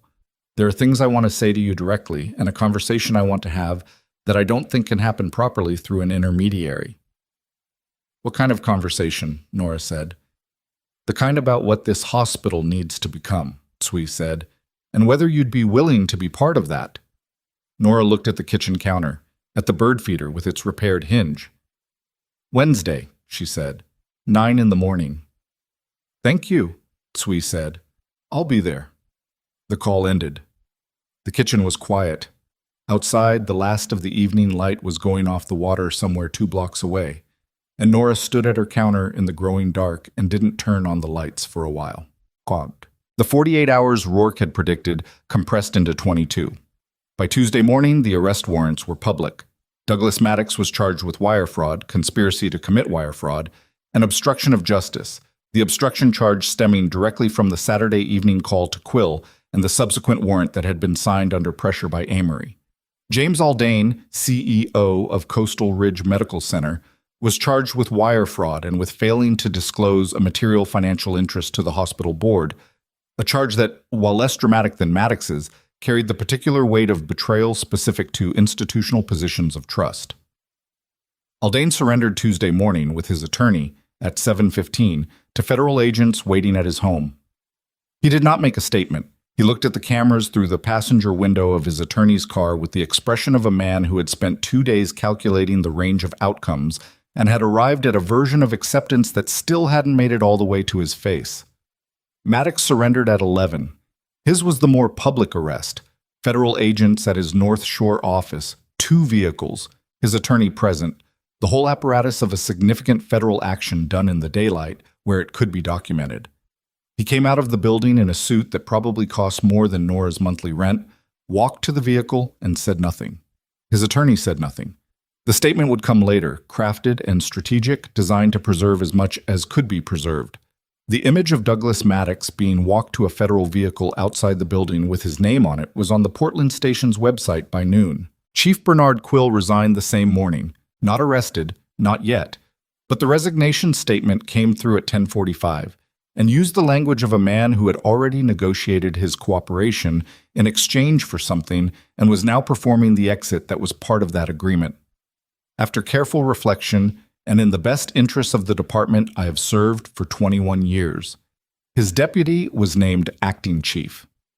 The acting chief's first public statement was a brief assurance that the department was committed to transparent cooperation with all ongoing investigations. Judge Victor Amory did not resign, but his suspension from active case assignments was made official by the Maine Supreme Judicial Court by midday, pending a conduct review. His name would not appear on another warrant for the foreseeable future. Nora watched none of this in real time. She was at the clinic for Ranger's Tuesday assessment, and then she was at the grocery store, and then she was at home with the windows open and the sound of the water coming in, doing the ordinary maintenance of a life. Laundry, dishes, a crack in the window frame she'd been meaning to fill with weather strips since March. She checked her phone periodically but didn't sit with it. She didn't read the comment sections or the social media threads that Harlan had mentioned were running, the ones where people who had watched the park video were expressing their opinions about Colt Maddox and his father with the uninhibited enthusiasm of people who felt they'd personally witnessed an injustice being corrected. She wasn't indifferent to it. She just didn't know what to do with it yet. What she knew what to do with was Ranger's assessment report from Tuesday morning. Improving consistently, soft tissue response. Normal? Neurological functions, testing, clean on both sides. Dr. Falk had used the word remarkable in a way that sounded scientific rather than emotional, and then clarified that 9-year-old dogs with linear skull fractures did not always recover with this trajectory, and that Ranger was demonstrating what she could only describe as a characteristically stubborn refusal to follow the more pessimistic end of the prognosis curve. "He's got strong will to recover," Dr. Falk had said. "He's done it before," Nora said. Mot. Wednesday morning, 9 o'clock, she drove to Coastal Ridge Medical Center for the first time since her suspension. She parked in the same lot she always parked in, walked through the same entrance, nodded to the same security desk attendant who had nodded at her every morning for months without either of them learning the other's name. The ER was audible down the corridor. The particular low-grade organized chaos of a morning shift. The sounds she knew so well she processed them automatically, reading the ambient noise the way she'd once read a patrol environment. Sui's office was on the 4th floor. Administrative wing, end of the corridor, corner office that faced the water on one side and the hospital roof on the other. Nora had never been to the 4th floor. Marion Sui was in her early 60s, a compact woman with silver-streaked hair cut short and reading glasses pushed up on her head. She was at the window when Nora came in, looking out at the water, and she turned without rushing and extended her hand. "Thank you for coming," she said. They sat. Sui had coffee ready and didn't make a performance of offering it. Just put a cup within reach and settled into the chair across from Nora's, with the directness of someone who had learned a long time ago that meetings with real substance didn't benefit from extended preambles. "I'm going to start with an apology," Sui said, "which I want to be specific rather than general, because general apologies are easy and specific ones actually cost something." She looked at Nora directly. "I've been on this board for 11 years.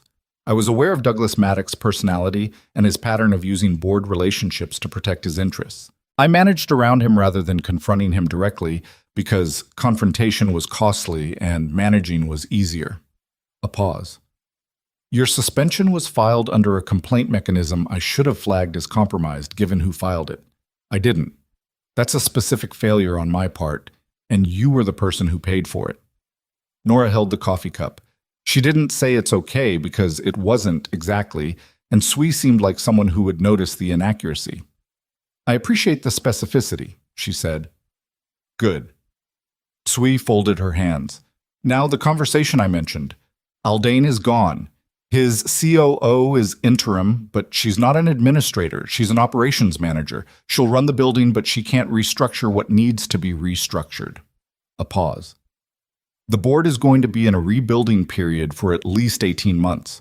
We have to establish new governance standards, overhaul the vendor contracting review, work with the external auditors, and maintain some form of public trust while doing all of that in the middle of a federal investigation."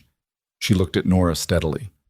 "That work requires people inside the institution whose integrity is not in question, people the staff trusts, people the public can see and understand." "I'm a nurse," Nora said. "I know what you are," Sui said. A beat. "What are you asking?" Nora said. "I'm asking you to consider taking on a clinical leadership role," Sui said. "I want to be clear that I'm not offering you a desk job or a title that insulates you from clinical work. I know that's not what you want, and frankly, it's not what we need. What I'm talking about is a formal senior clinical nurse position with a specific mandate. Set clinical standards in the ER and trauma department, supervise the training and assessment of nursing staff, and sit on a new clinical oversight committee that reports directly to the board rather than through administrative layers." She paused. "You'd keep your clinical hours. You'd also have authority to flag cases, protocols, and departmental concerns directly to board level. No intermediaries." Nora thought about Hale on day 4. The look on his face when she asked for the CT, the 20-second pause before he ordered it. She thought about the patient who made it to cardiothoracic surgery alive. She thought about how many other patients existed in the time before she arrived, and the time during, and the time while the board had been run by someone who was routing money through the capital fund, all of them receiving care in an institution whose leadership was compromised in ways they had no way to see or understand. "You're asking me to stay," she said. "I'm asking you to help rebuild it," Sui said. Those are different. Nora sat with that distinction for a moment. I need a week, she said. Take 2, Tsui said. The board meets in 3 weeks, and I'd like to be able to present this then, but if you need more time, we'll manage. Nora stood. Tsui stood. One more thing, Tsui said. Hale came to see me yesterday morning. Before the arrests, before the news coverage, he came at 7 a.m. and asked to be part of whatever rebuild process the hospital undertook. She paused.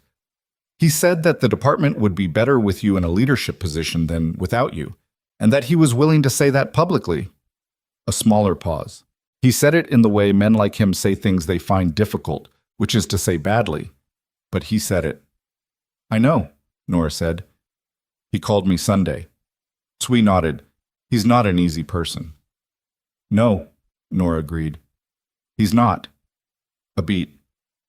Neither am I. Tsui almost smiled. I know. That's why I called you. Colt Maddox surrendered on Thursday morning as his attorney had arranged. There were no cameras outside the station. The attorney had negotiated that, a quiet booking, nothing theatrical. He was processed, formally charged with aggravated animal cruelty under Maine statute, released on bail, and driven away in a vehicle that his father was no longer in a position to provide because Douglas Maddox was managing his own legal situation with all available resources. The charge was a Class C felony. The maximum exposure was 5 years.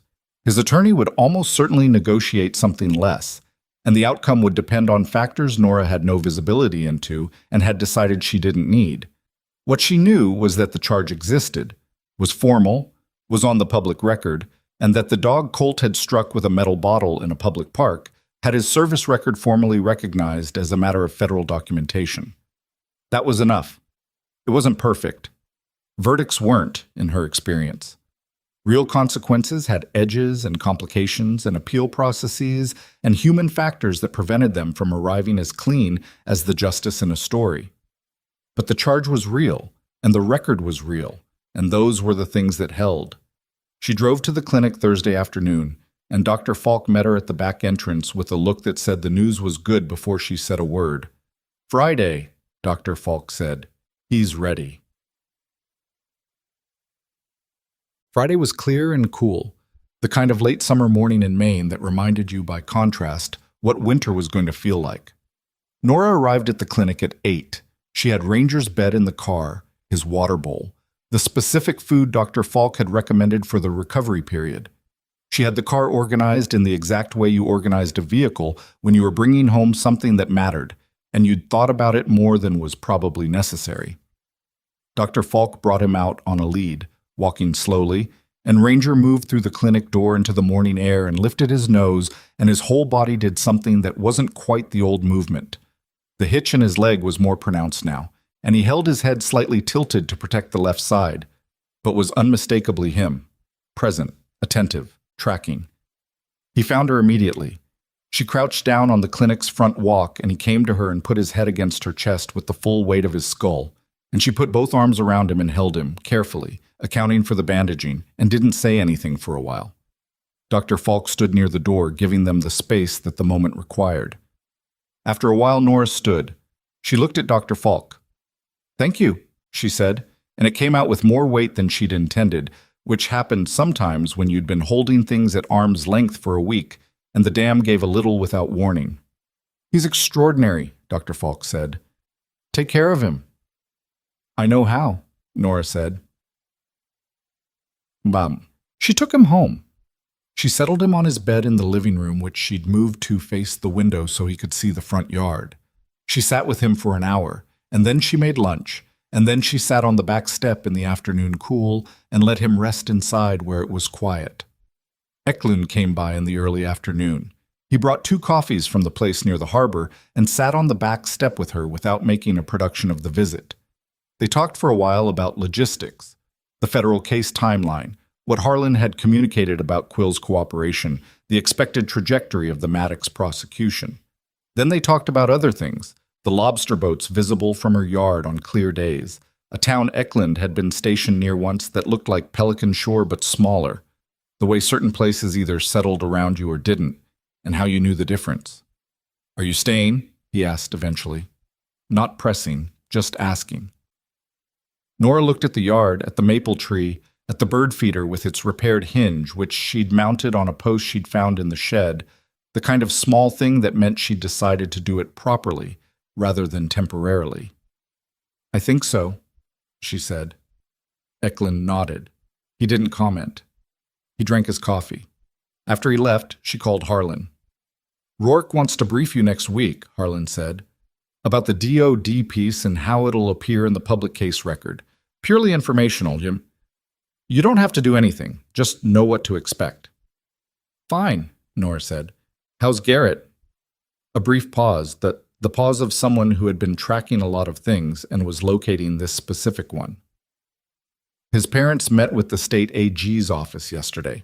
He's been formally designated a protected witness given his age and the circumstances. His attorney was pleased. Garrett was a small sound, the closest Harlan got to a laugh. Garrett was more interested in the fact that the full video is now at 400,000 views than in anything the AG said. Nora thought about the 17-year-old on a milk crate in a bait shop. He did the right thing, she said. He did, Harlan agreed, and he knew it was going to be complicated when he did it. That's not nothing. No, Nora said, it's not. She ended the call. She checked on Ranger, still on his bed, half asleep, one ear up tracking sounds the way he always had. She sat with him for a few minutes, watching the light change on the floor, and then she went to the kitchen table and opened her laptop. She looked at the nursing director's email, which had been sitting in her inbox since Monday. She drafted a reply. Professional, brief, requesting a meeting the following week. She looked at it for a moment, added one sentence at the end. I'd also like to discuss the board-level clinical oversight role that Ms. Tsui mentioned Wednesday, and sent it before she could overthink it. Then she opened a second email to Pruitt, the JAG attorney who had helped with Ranger's adoption papers. Ranger's service record has been formally recognized through the DOD. I want to make sure the paperwork on our end is complete and current. Can we schedule a call next week? She sent that one too. She closed the laptop. She went back to the living room and sat on the floor beside Ranger's bed, her back against the couch, in the particular low-to-the-ground posture of someone who has stopped being braced for the next thing, at least for the afternoon. But 3 weeks later, the Maddox federal case entered its formal pre-trial phase, and the indictment documents became public record. The indictment was 47 pages. It named Douglas Maddox on 11 counts. It named James Aldane on 4. It named Bernard Quill, whose cooperation agreement reduced his exposure but did not eliminate his accountability, on 2 counts of obstruction and 1 count of abuse of official capacity. It named Paul Aldridge, the state commerce official who had been Maddox's contact for the zoning manipulation, on 7 counts of corruption and bribery. Victor Amory, the judge who had signed the Saturday evening warrant, was not named in the criminal indictment. He was, instead, the subject of a separate judicial conduct proceeding that the Maine Supreme Judicial Court was handling internally. He had declined to resign, which meant the proceeding would be lengthy and public. His case file would include the warrant he'd signed against Nora Vasquez, formally characterized in the federal record as issued at the behest of a subject of an active federal investigation. The Portland TV station ran a piece on the indictment that referenced the park video and the original incident. They contacted Nora for comment. She declined, through Pruitt, who was now technically her attorney of record for the federal adjacent matters, though most of what Pruitt did was field calls from people Nora didn't want to talk to. One call she did take was from a reporter named Sandra Vale, who worked for a national outlet and was writing a longer piece about institutional corruption in small coastal communities. Vale had done her research. She asked smart questions, didn't try to make Nora into a symbol, and at one point said, I notice you don't talk about yourself the way other people talk about you, which was the most perceptive thing anyone had said to her in a while. Other people have the context wrong, Nora said. What's the right context? Nora thought about it. I walked my dog. Someone hurt him. I protected him. And then a lot of other things happened because of who I am and who the other people were. A pause. Most of it wasn't about me. The federal recognition of your service record is about you, Vale said. The federal recognition is about managing a classification problem, Nora said. I'm incidental to it. You keep saying that because it's accurate. Vale was quiet for a moment. Does it bother you that the reason things went the way they did is because your military record made you valuable to federal interests? That if you'd just been a nurse with an ordinary background, Maddox probably would have buried this? Nora sat with that question. It was the right question. She'd been sitting with it herself, at odd hours, in the particular space between sleep and waking when thoughts arrived in their actual form rather than their managed form. The honest answer was that it bothered her in a way she didn't have a clean word for. Not injustice, the outcome had been just, as much as outcomes could be.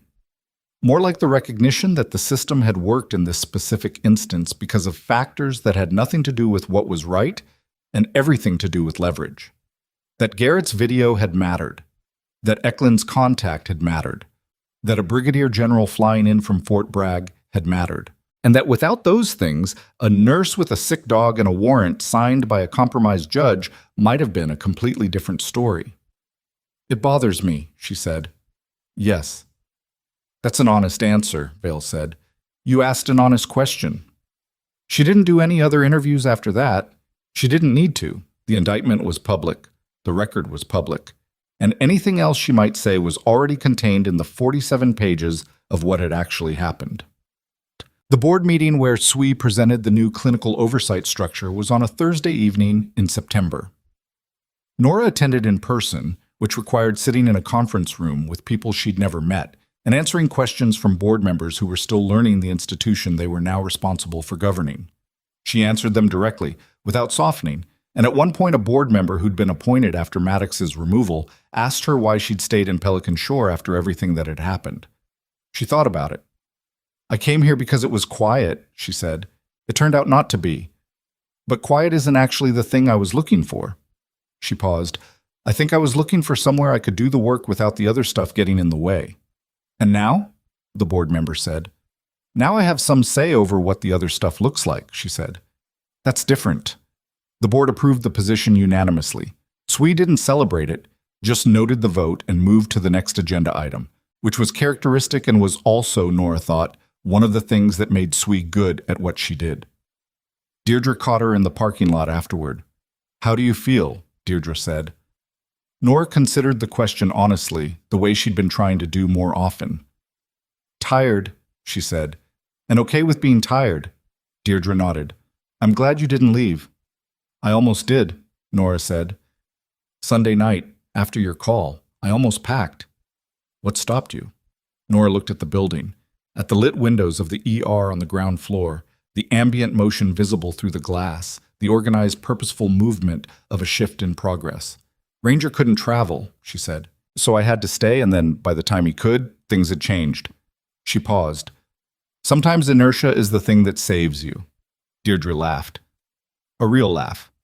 The surprised kind. That's not exactly inspiring. No, Nora agreed. But it's true. October arrived and took the last of the summer air with it. The water off Pelican Shore went gray and serious, the way it went when the season was actually over, and the boats in the harbor thinned out, and the town returned to the pace that probably reflected what it was most of the year. Ranger had been home for 6 weeks. The bandaging was gone, replaced by a small patch of fur growing back over the healed site. His gait had adapted. He'd compensated for the permanent sensitivity on his left side with a slight adjustment that Dr. Falk said was neurologically normal and that gave him a walk that was subtly different from the one he'd had before. Not worse, just different. The way things were after they'd been through something. She took him to the park most mornings. Not Bayfront Commons.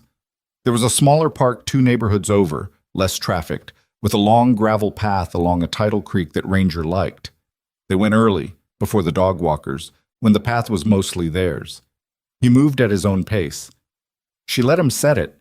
She thought sometimes on those walks about what she'd told Vale, that most of it hadn't been about her. That was still true. What had happened? The arrests, the indictment, the board restructure, the exposure of 4 years of institutional corruption, had been the result of a federal investigation that was already in motion, a general who was protecting a classification, a 17-year-old who had decided not to delete a video. Nora had been the connective tissue, the person around whom all of it cohered, but she hadn't driven it. She'd survived it, managed it, made decisions inside it. That was not the same as being the hero of it. She knew how she felt about being called a hero. She'd been called one before, in contexts that meant something specific and operational, and she'd learned that the word was usually applied by people who were at a distance from whatever the thing actually was. Up close, things that looked like heroism looked more like choices made in the moment with imperfect information and incomplete options, and the specific stubbornness of someone who couldn't bring themselves to leave a dog bleeding on the grass. She didn't say any of this to the people who contacted her. She said less, instead, because she'd found that less was more accurate. What she did say, when Garrett Tibbs called her on a Saturday in October because he'd tracked her number down through Dr. Falk and wanted to tell her that he'd decided to study law after watching what a federal proceeding looked like from the inside, what she said to him was, "That's a good reason to go into it." "Do you think it actually works?" he said. "The law, does it actually do what it's supposed to do?" She thought about Quill, about the warrant, about Amory and the 47-page indictment, and the fact that 4 people who had used institutional power as a personal instrument were now in the custody of a system that was doing, imperfectly and slowly, and with a great deal of expensive legal machinery, what it was theoretically designed to do. "Sometimes," she said, "when enough people refuse to make it easy for it not to." He was quiet for a moment. "You didn't make it easy." "Neither did you," she said. "You sat in a bait shop for 2 hours with a video and you didn't delete it. That's the thing that started the rest of it." Another pause. "I almost did," he said. "Delete it." "I know," she said. "That's the part that counts." The first morning Nora walked back into the Coastal Ridge ER for her return shift. She did it the same way she'd done everything in that building, without announcement, without performance, 20 minutes early and already reading the board before she'd put her bag down. Deirdre was at the nurse's station. She looked up, looked at Nora, and said, "Bay 3 is waiting on a tox panel. Bay 7 needs a recheck on the IV line, and Hale is already here, so..." "So?" Nora agreed and went to Bay 3. Hale was at the coffee station when she came past 40 minutes later. He looked at her. She looked at him. "Vasquez," he said. "Hale," she said. He nodded once. She nodded back. That was all. It was not a friendship, and it was not going to become one, and they both understood that. And in the ER at 7:15 in the morning, with 2 bays waiting and a board full of names, it was enough. She passed the coffee station and went back to work. That evening, she took Ranger to the Tidal Creek path at the hour when the light went sideways and turned everything amber and specific. The geese were moving south in their loose formations. The creek was full from the morning rain, and Ranger walked beside her with his nose working the cool air and his ears rotating between sounds with the attentiveness of an animal who never fully stopped working even when he had nowhere to be. She thought about the woman she'd been when she arrived in Pelican Shore. The deliberate smallness of it, the gray house, the quiet shifts, the distance from everything that had a claim on her. She'd thought that was what she needed. Maybe it had been, for a while. But she understood now, walking beside this creek in the October light, with a retired military dog who had survived a skull fracture and adjusted his gait and was still, fundamentally, himself. She understood that the thing she'd been trying to protect by making herself small was not actually protected by smallness. That the version of her that existed before the park, before Colt Maddox and his bottle and the crack of it against Ranger's head, had been quieter but not necessarily safer, just less visible. And visibility, she'd learned, was double-edged. It made you a target. It also made you real to people in ways that mattered. She thought about the patient on day 4, the CT she'd fought for, the man who had made it to cardiothoracic surgery because she'd been willing to say, in front of a physician who didn't want to hear it, "I think you're wrong." That had always been the work. That had always been who she was. She'd been doing it quietly, in the margins, in the space between what was noticed and what wasn't. Now she'd do it with a title on a committee agenda and a direct line to the board and a mandate in writing. It wasn't perfect. Nothing institutional ever was. There would be politics and resistance and days when the machinery ground against itself and produced nothing useful. SWE was difficult in ways Nora was still mapping. Hale was Hale. The hospital was damaged and rebuilding and would take years to become what it was trying to become. But she had learned over 8 years in the Army and 3 in the ER and 1 week in Pelican Shore that changed everything, that the imperfect places were the ones where the work was real. The clean situations were the ones where someone had already done the hard part before you arrived. The situations where nobody had done it yet. Those were the ones that needed the people who could look at what was broken and not flinch. She had never been good at flinching. Ranger stopped. He was looking at something in the cattails near the creek bank. A heron, probably, or the memory of one. He went still in the way he always went still when something had his complete attention. Every part of him focused, all the years and the shrapnel and the healed fracture irrelevant in the face of the particular pleasure of being a dog who was still paying attention to the world. She stopped with him. She waited. The heron rose from the cattails. Enormous, slow, astonishing in the way it always was even when you'd seen it 100 times. And Ranger watched it go with his ears up and his eyes tracking it across the darkening sky until it was gone. Then he looked at her. "I know," she said. "Come on." They walked home in the last of the light, the two of them, the woman who had been mistaken for someone easier than she was, and the dog who had survived everything alongside her, through the streets of a town that was quieter now, in the ways that mattered, and louder in the ways that were honest, and the ocean was there at the end of it, as it always was, indifferent and enormous and entirely itself. She had come here for quiet. What she had found was something harder to name and better to have, a place where what she was had finally been required to exist in full, out in the open, where it could not be overlooked or managed around or suspended pending a board review. She was a nurse. She was a soldier. She was the woman in the park who had not walked away. She was not interested in being thanked for it. She was interested in the next patient and the one after that, and the long work of building something in a place that had needed someone willing to stay. That was enough. That was, she understood now, exactly enough.